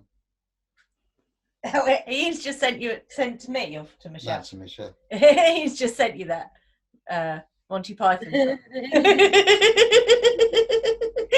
It's very cool. Oh, this was kind of strange because Annette didn't know who we were working with today. Yeah. And it's a unicorn, but oh my god. How weird is that? That is mad. I was like, oh well.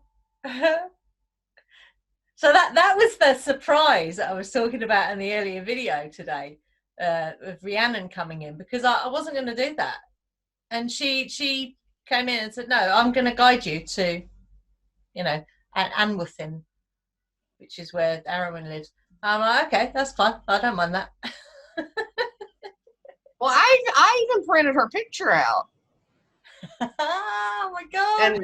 And put it on the altar today. Oh wow, that is so cool.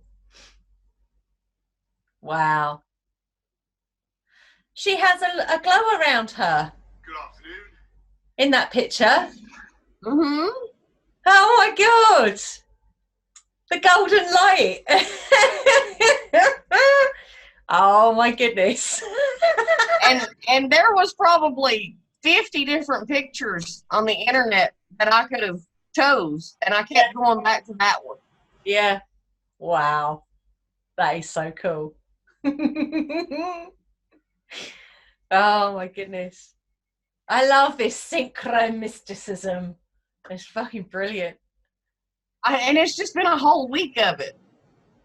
I mean, everything this week has just been like, bam, bam, bam, bam. Just like, okay, I'll take it. Yeah. So where are you with Helia? Just out of interest. I am still on the episode where they're in Somerset.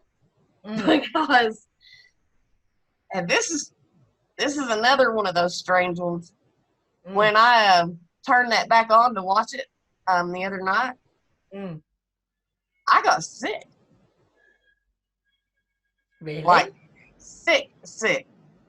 I had to get in bed and cover up, and I was just like chilled, shaking, chilled. Wow. And I was that way the whole time that I had that playing for like 3 hours. So I wasn't really paying any attention to it. And when I turned that off, I was fine.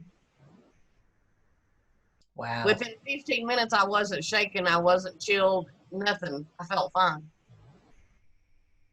So that's the energy of that place then, isn't it? Yeah. Yeah. That place, that's what I said before. If you can call energy bad, that place has really bad energy. It's just, it's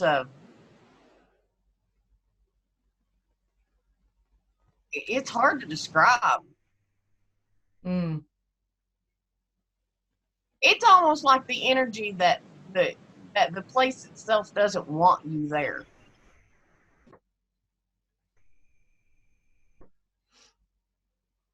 I mean, that might be to do with the land, if there was something that, I mean, I don't know if it's got native American burial grounds there or something, or if there was some kind of bloodshed there. That would make absolute sense to me. There was fighting all over that area during the Civil War.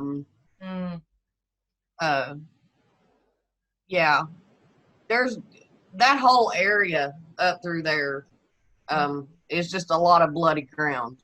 Yeah. So that makes sense, doesn't it? It's like But you don't get that in other areas. You can now, and I've been to a lot of the different Civil War burial grounds and the cemeteries and things like. We actually had, and it gives off a really weird feel. Down below the house, we have a field where I want to say we had 9. It was either 8 or 9 soldiers buried there. wow. From the Civil War, and it's a different feel when you go walking down through there. Yeah.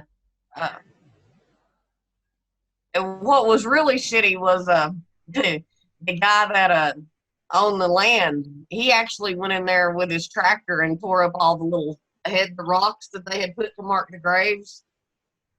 He went in there and plowed those under. Oh my God. It's disrespectful. That is. I don't even know what would make you do something like that. There's absolutely no reason for it, because the only thing he uses that field for is to graze cattle. And these weren't headstones. These were just rocks that people had put there. Yeah. Just to mark the grave. And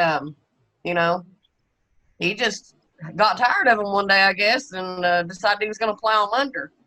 And where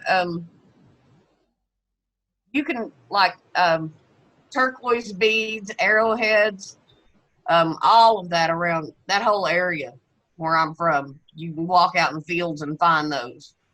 Because that's all that was there, Yeah. So it's almost like in Somerset, that land hasn't healed. Exactly. That's exactly what it feels like. Yeah. It's almost like there's a rift. Yeah. That there's something that keeps that energy going. Yeah. But it's just a really bad. And there, when you get up in the mountains and stuff, you have. That's what I was telling you before. You got places that the old timers will tell you don't go up there. And that's one of those places, if you're out running with your dogs, if you're going, whatever you're doing, there's certain hollers and stuff that you don't go into. And you can almost feel a push from those places. It's funny, we had that with Stonehenge. We both felt really ill because we didn't, I wasn't expecting to feel like that because I've been to Stonehenge before, but I'm guessing because when I was there before, I was closed down big time. So, when you open yourself up, it's not just the good stuff that comes in, it's the crap stuff at all. So we were not expecting that reaction that we had. But yeah, it's a very heavy energy there. So we both said next time we go, we're going to arm ourselves with crystals. Yeah, I wanted to throw up. Yeah, it was horrible. It was really. We had to leave. I had to get on a bus and leave. But we're not the only ones that have felt that energy, because when we went to it was a place, because it was like a little tour that we did, and you can get on this little tour bus and it takes you to other places as well. And there's this place called Old Sarum, which is an old is it Hillfort, I think, isn't it? Yeah. And we were talking to some people there, and they said, no, you're not the only people that have said that. So that's what Somerset's like. Yeah. Yeah. It was really disconcerting, All right. Night, doggy. It's almost like somebody's pushing down on you. Yeah. That's it. Yeah. Yeah, I wanted to throw up. I was glad to get to Old Sharon. Yeah. I remember because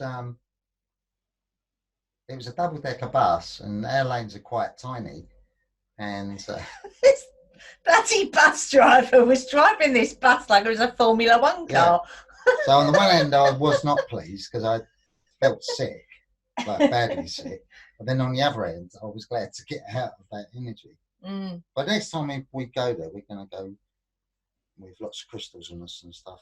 Well, certainly be. And, yeah. You know, we have a place in, and it's right up next to Kentucky. Right. Matter of fact, it's not too far from. It's not all that far from Somerset. The Bell Witch Cave. Wow. If you've ever heard of that. But that's like a literally established haunting. Wow. And a friend of mine, I saw her post the other day that when this quarantine was over, that's where she was taking a trip. And I was like,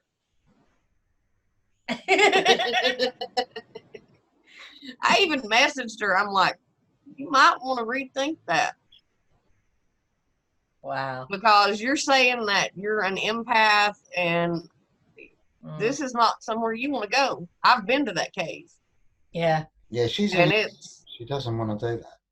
Not unless she's prepared for it. And she, you know, she's like a new witch. And I'm like, this is not somewhere you want to. Yeah.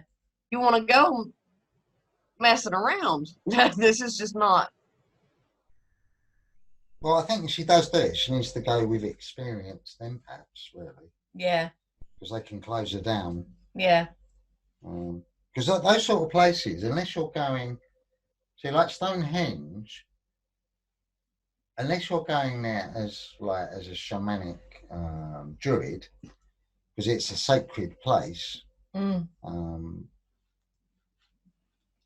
But there were bodies buried there, so you know, something happened there as well. Whether it was that's where they buried people, just that's where they buried people, or whether there was, you know, some kind of bloodshed there, we don't know. Well, I just got the feeling that because I felt really, really sick, and being very sensitive to the vibration, because that's like my psychic thing. I just got the feeling that it wasn't like, oh, you shouldn't be here, so go away. It was just like I wasn't in the right magical persona. If that makes sense. Because I think what you do, you must be walking through the veil. Oh God, yeah. Designated. Yeah. And that's the same with that woman going to that cave. And she'd be walking through that. So because we weren't prepared. Yeah. So we hadn't done any ritual, any. Well, because I'd been there before and I'd never experienced that, so I didn't think twice about it. Yeah, but I did. I felt really ill. I actually thought I was going to die. But Avebury was beautiful place. Really nice energy there. Yeah. Really. They've even made a couple of movies about this cave. Really? About this witch. Wow. Her name. You know her name? Huh? You know her name? Look up the Bell Witch. Bell in Adams County, Tennessee.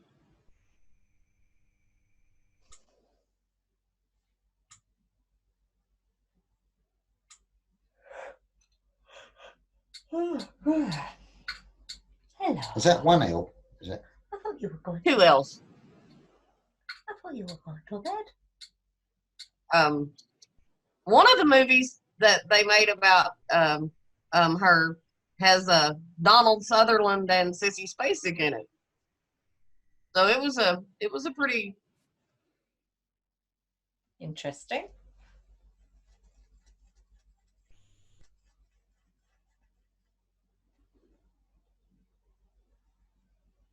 Mind you, Donald Sutherland's been in some crazy films. He was in Body Snatchers, The Invasion of the Body Snatchers. I love Donald Sutherland. I'm not real big on Kiefer, but I love Donald. Yeah, very, very cool actor. Especially in the 70s when he had that big hair. Yes. He looks like he would just be out there. Yeah. But he always the films that Donald Sutherland was in. I always remember that thing. What was that film called? Where he chases the little. That was a very occult film, where he chases the little kind of goblin creature that wears a red jacket in Venice or something like that. Not the girl in red or something? No. I'll look that up as well. Oh, I know the film you mean. I've only ever seen bits and of he it. keeps saying it. And it goes. Yeah. It's Goblins again. Yeah. And it's just out of his sight all the time. But he always looks like he was of that sort of 1970s occult. Yeah. Kind of absolutely. Very sort of washed out. I don't know, nicotine stained moustache. Need a little bit of whiskey. But you could sit there and have this like really deep conversation all night long with him, and he'd be up and ready the next morning, you know. Certainly not. I would love to have a conversation. Is he dead or is he still alive? I don't even know if he's still alive. He's still alive. Yeah, right. Cool. Yeah, Donald Sutherland. Love to have a conversation with him. But she knows. Because that Body Snatchers, well, oh, he makes it. He does. He makes it. And what's really weird about him, he's very, very tall, but it's almost like you want to hold his hand. It's not he's got a vulnerability about him, hasn't he? Just in his whole way he is.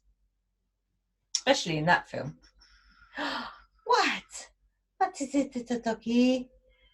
I finally got to watch Rocket Man the other day.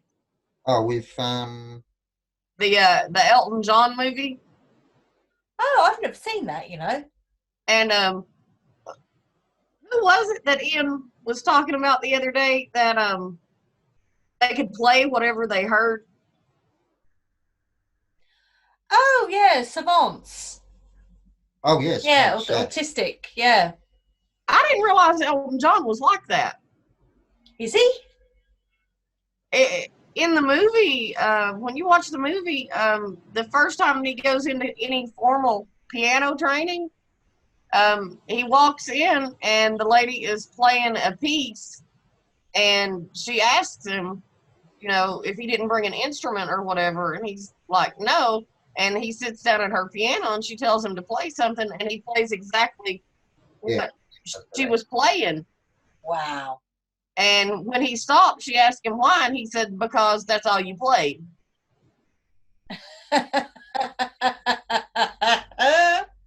Oh my God.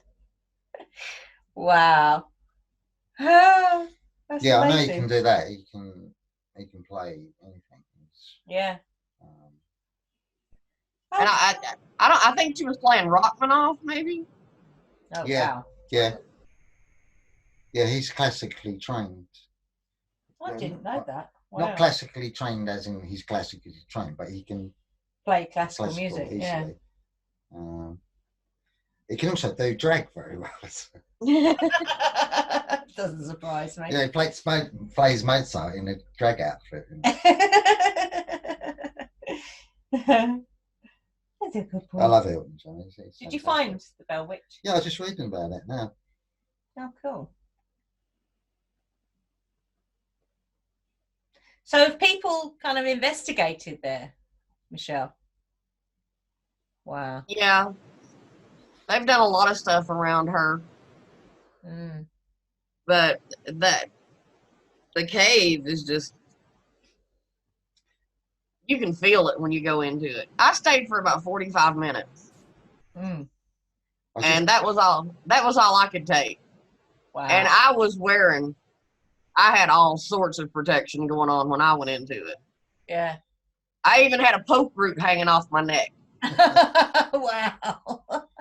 You know? just reading the Clarksville Leaf Chronicle. So was she like someone who was persecuted, and that's why she kind of is still there? She's got you just have to read it. She's got a weird story. Apparently, all of it started over a cow. Okay, we'll have to read that then. Sounds fascinating. Yeah, there's a book on it as well. Oh, cool. Authenticated History of Bell Witch. It's a rare printing, actually. It's 1961. Oh, cool. Also known as the Red Book. The Red Book. The only reason being that it's red. It's by M.V. Ingram. Okay. Cool. But the reason they call her the Bell Witch is because that was the name of the family. It was John Bell and his family. And oh, cool.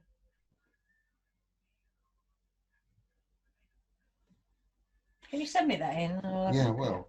Thank you. I want to say it was either over a cow or maybe it was taxes. Oh, taxes. It's been so long since I've read it.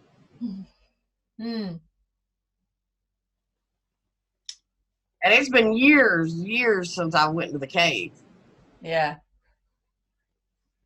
That was like in my 20s. Do you know why he wrote the book about the Bell Witch? This is crazy. Nope. I'm sure you're going to tell us that. Right, be careful, you. If you're going to mess around. Why don't you go to bed? Clearly you're tired because you're getting moody. Hold on, bear with me. Moody.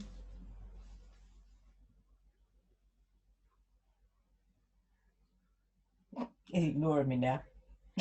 I called him moody and now he's ignoring me. To you too. Why don't you go to bed? Come on, go to bed.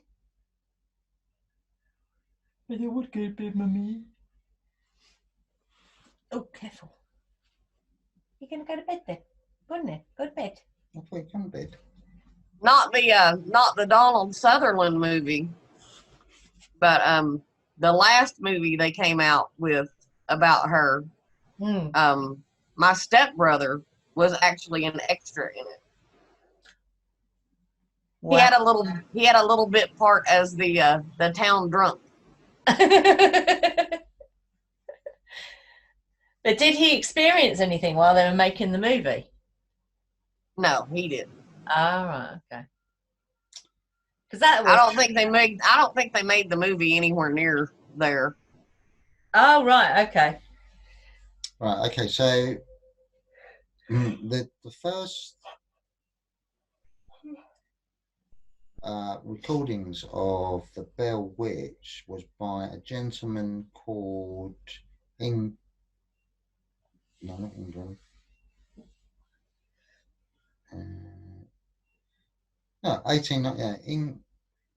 Ingram, 1890, and he was suffering. The reason at the time, he was suffering from a severe case of La Grippe, Gripppe. La Grippe. Yeah, you know what that is? Nope. That's a virus. Really? Yeah.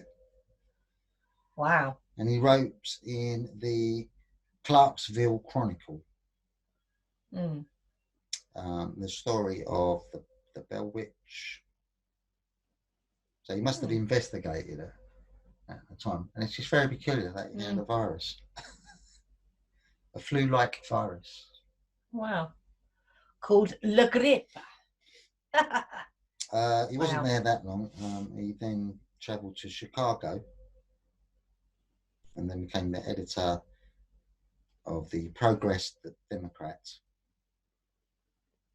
The reason being, in an attempt to publish his manuscripts, an authenticated history of the famous Bell Witch.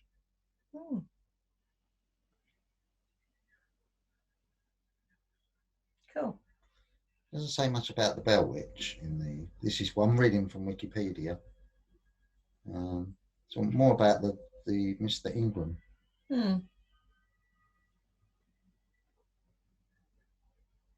Cool. So you probably have to get that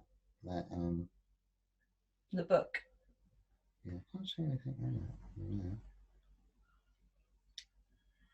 No, you could probably find it on the internet, but you probably be quite nice to buy the book.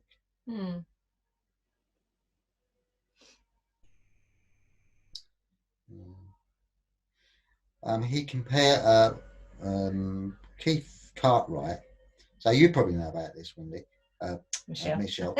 Keith Cartwright of the University of North Florida compares Ingram's work with Uncle Remus folklore as recorded by Joel Chandler. I don't really know. I've heard of it, Uncle Remus. Have you heard of that?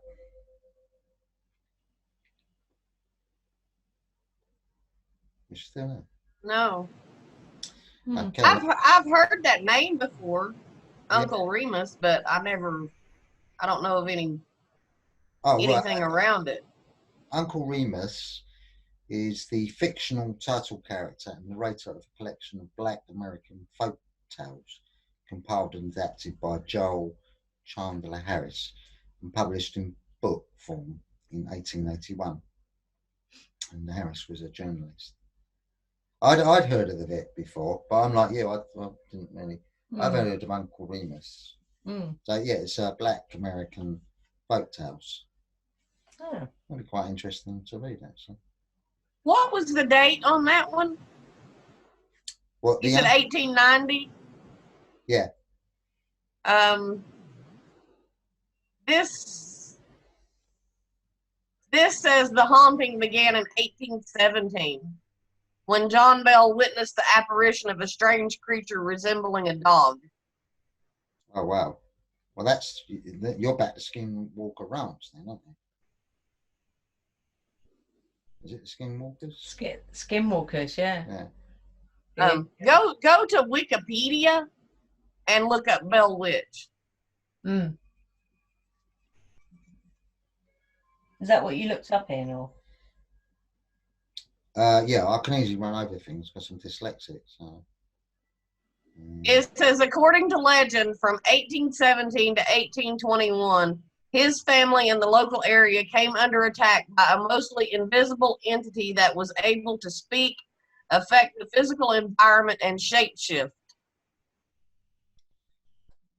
Some accounts record the spirit also to have been clairvoyant and capable of crossing long distances with superhuman speed, and or of being in more than one place at a time. That's a skinwalker then, isn't it? That's a skinwalker. That's the description that they describe.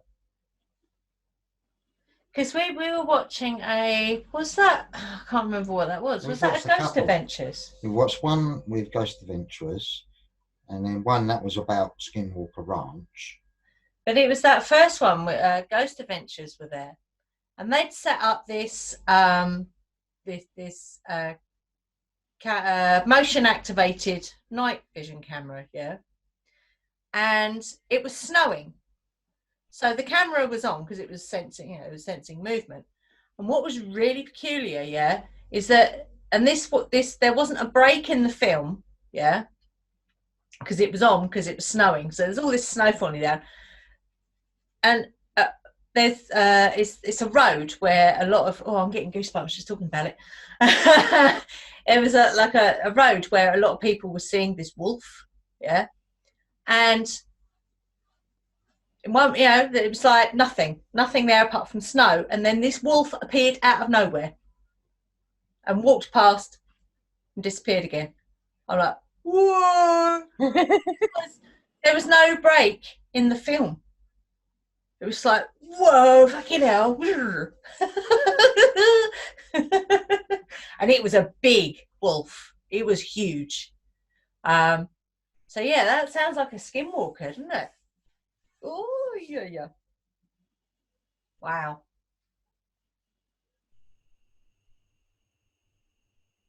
Anything else, sir? No, well, it's a lot. There is a lot. There's a lot there. Yeah. Okay, we'll have to have a look at that then. It's saying like it's almost an urban legend in some respects, because they can't, like, there isn't, like, the manuscript isn't, it doesn't exist anymore. What, the red book? No, the manuscript. The red book does, but the manuscript doesn't. Because the manuscript was written in 1960. Sorry, the red book was. Or, well, that's what it says underneath. It looks old in that, though. That's interesting. Well, it says, among those who were alive during the hauntings, Ingram conducted interviews with Ibby Gunn, born in 1806 and daughter of Uncle Zeke, and the sister-in-law of Dean, as well as Mahala Byron's Darden, 1807, and daughter of James. So basically, he sounds like a sort of ghost investigator. That's what that sounds like to me. According to this, they do haunted candlelight tours there now. Seriously? Wow. Seriously. I There is. I find that a little bit irresponsible. Because you're going to be taking people there who haven't got a fucking clue. Surely. That's not good, is it? I wouldn't think it would be. Wow. I mean, at least if you're a paranormal investigator, then you kind of know what you know, well, you kind of know what what to expect in some ways. Or you at least go in with some kind of protection. But if they're doing like tours, I mean, maybe you don't get that energy if you're not sensitive to it. No, I don't know, but I know when I went, it was. Well, just watching like things like Ghost Adventures or this new one, the Skinwalker Ranch investigation thing that they're doing. People who don't believe in anything feel stuff on this place, on Skinwalker Ranch. So that's a similar energy. I don't know how people wouldn't be able to shut off from it. I think that's a bit irresponsible, actually, because you'd get people doing crazy stuff like trying to call the witch or something, because they haven't got a fucking clue what they're doing. Yeah, if legends hold true, she's probably not the witch you want to call. No, definitely not. I was just reading this. This is the account of General Andrew Jackson visit. It is confirmed in Chapter 11 of Ingram's work. The chapter is a letter from Thomas L. Yancey, an attorney in Clarksville, dated 1894. Yancey explained that his grandfather, Whitmill thought, was a witness to the phenomena at the Bell homestead, and Fultz had related the story to the story of the Jacksons' visit, which was undated in the letter.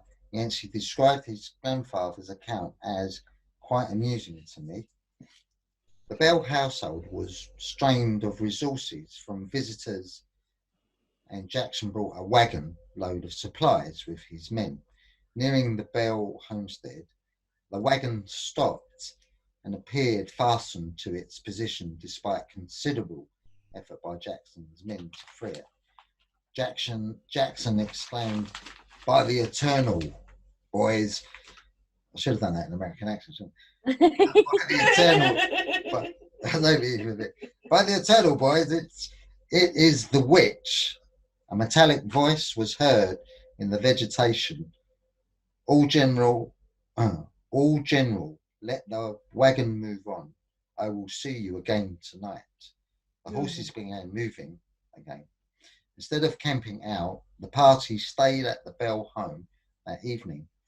Among the Jackson party was a witch layer who boasted of his supernatural exploits. Tiring of the bravado, Jackson whispered, "Why the Eternals?" I think that's is that an American expression? I do wish the thing would come out. I want to see him run. The entity arrived and taunted the witch layer to shoot her. The man's gun would not fire. The witch countered, "I'll teach you a lesson," and appeared to beat the man and led him out the door by his nose. By his nose! Jackson exclaimed, "By the eternal, boys, I never saw much fun in all my life. The Beats fighting the British." The witch told Jackson she would uncover another rascal the next night. Rascal. That morning, Jackson's men chose to leave for home as they were apprehensive as to who was next. And that's a U.S. president. Yeah, that was it. Oh, wow. Yeah, Andrew Jackson. He's a U.S. president. Wow. So that's a pretty good source then, isn't it? Goodness me. Yeah. I like that. She led him out by his nose. I've never read that. There's I don't know if you've ever watched it, Homicide Hunter. He's Joe Kender, his name is. Oh, yeah, I have seen him. And he talks about, getting criminals by their nose, dragging them out by their nose. I love his voice. Yeah. He just never gets rattled. No. He's just now and again when he's talking about, a friend of his that's died, you can see it, but he's but his face, yeah, it fills up. His eyes fill up. But I watched a couple episodes of that when it first came out. Yeah, it's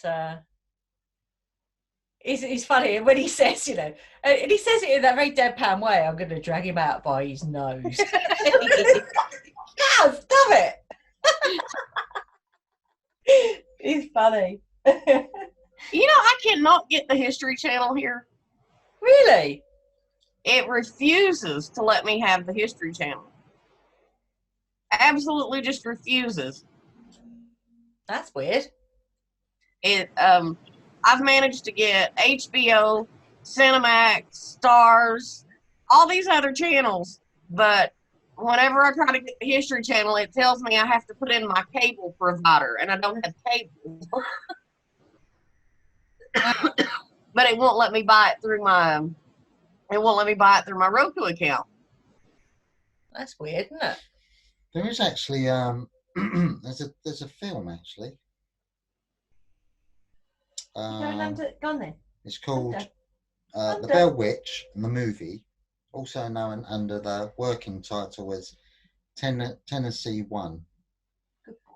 Is a 2007 horror film, and it's based on the Bell Witch legend, and stars Betsy Palmer as the voice of the Bell Witch.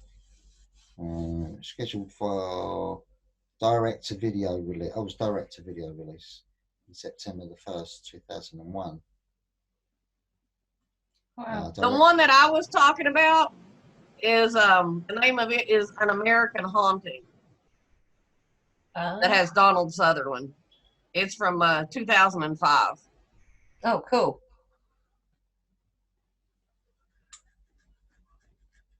Betsy Palmer, that was that's the lady that played Jason's mother in the Friday the 13th movies. Oh, right. Wow. Oh, right. I've never actually seen them. Yeah, I've seen. I think I've seen one. Mm. It's fascinating. I was looking up something. Oh no, I'm not seeing. Did you get sidetracked? I did. Yeah. It's Michelle's fault. Yes, I did it. Y'all, I'm going to hop off of here and go get something to eat. Have you had your breakfast yet? Yes, I did have breakfast. I forget it. I'm actually going to make it to dinner today. That's good. I forget it's different times there. Yeah. Okie dokie. It's 10 till 5 here. I have no idea what the time is here. It is 10 to 5, it must be 10 to 10. 23:50. Oh, 10 to 12. Yeah. Okay. Okay. I can roll with that. Right. This is early for you. It's early for me, yeah. Oh, well, thank you, Michelle, for joining us. Oh, thank you guys. And yeah, I look forward to seeing what's going to happen next. Me too. Yes. I love it. It's fantastic, isn't it? Okay. Well, you know what I'm going to say, don't you? Be fearless. Stay witchy. Absolutely. Good night, y'all. Bye, Michelle. Bye. Bye-bye.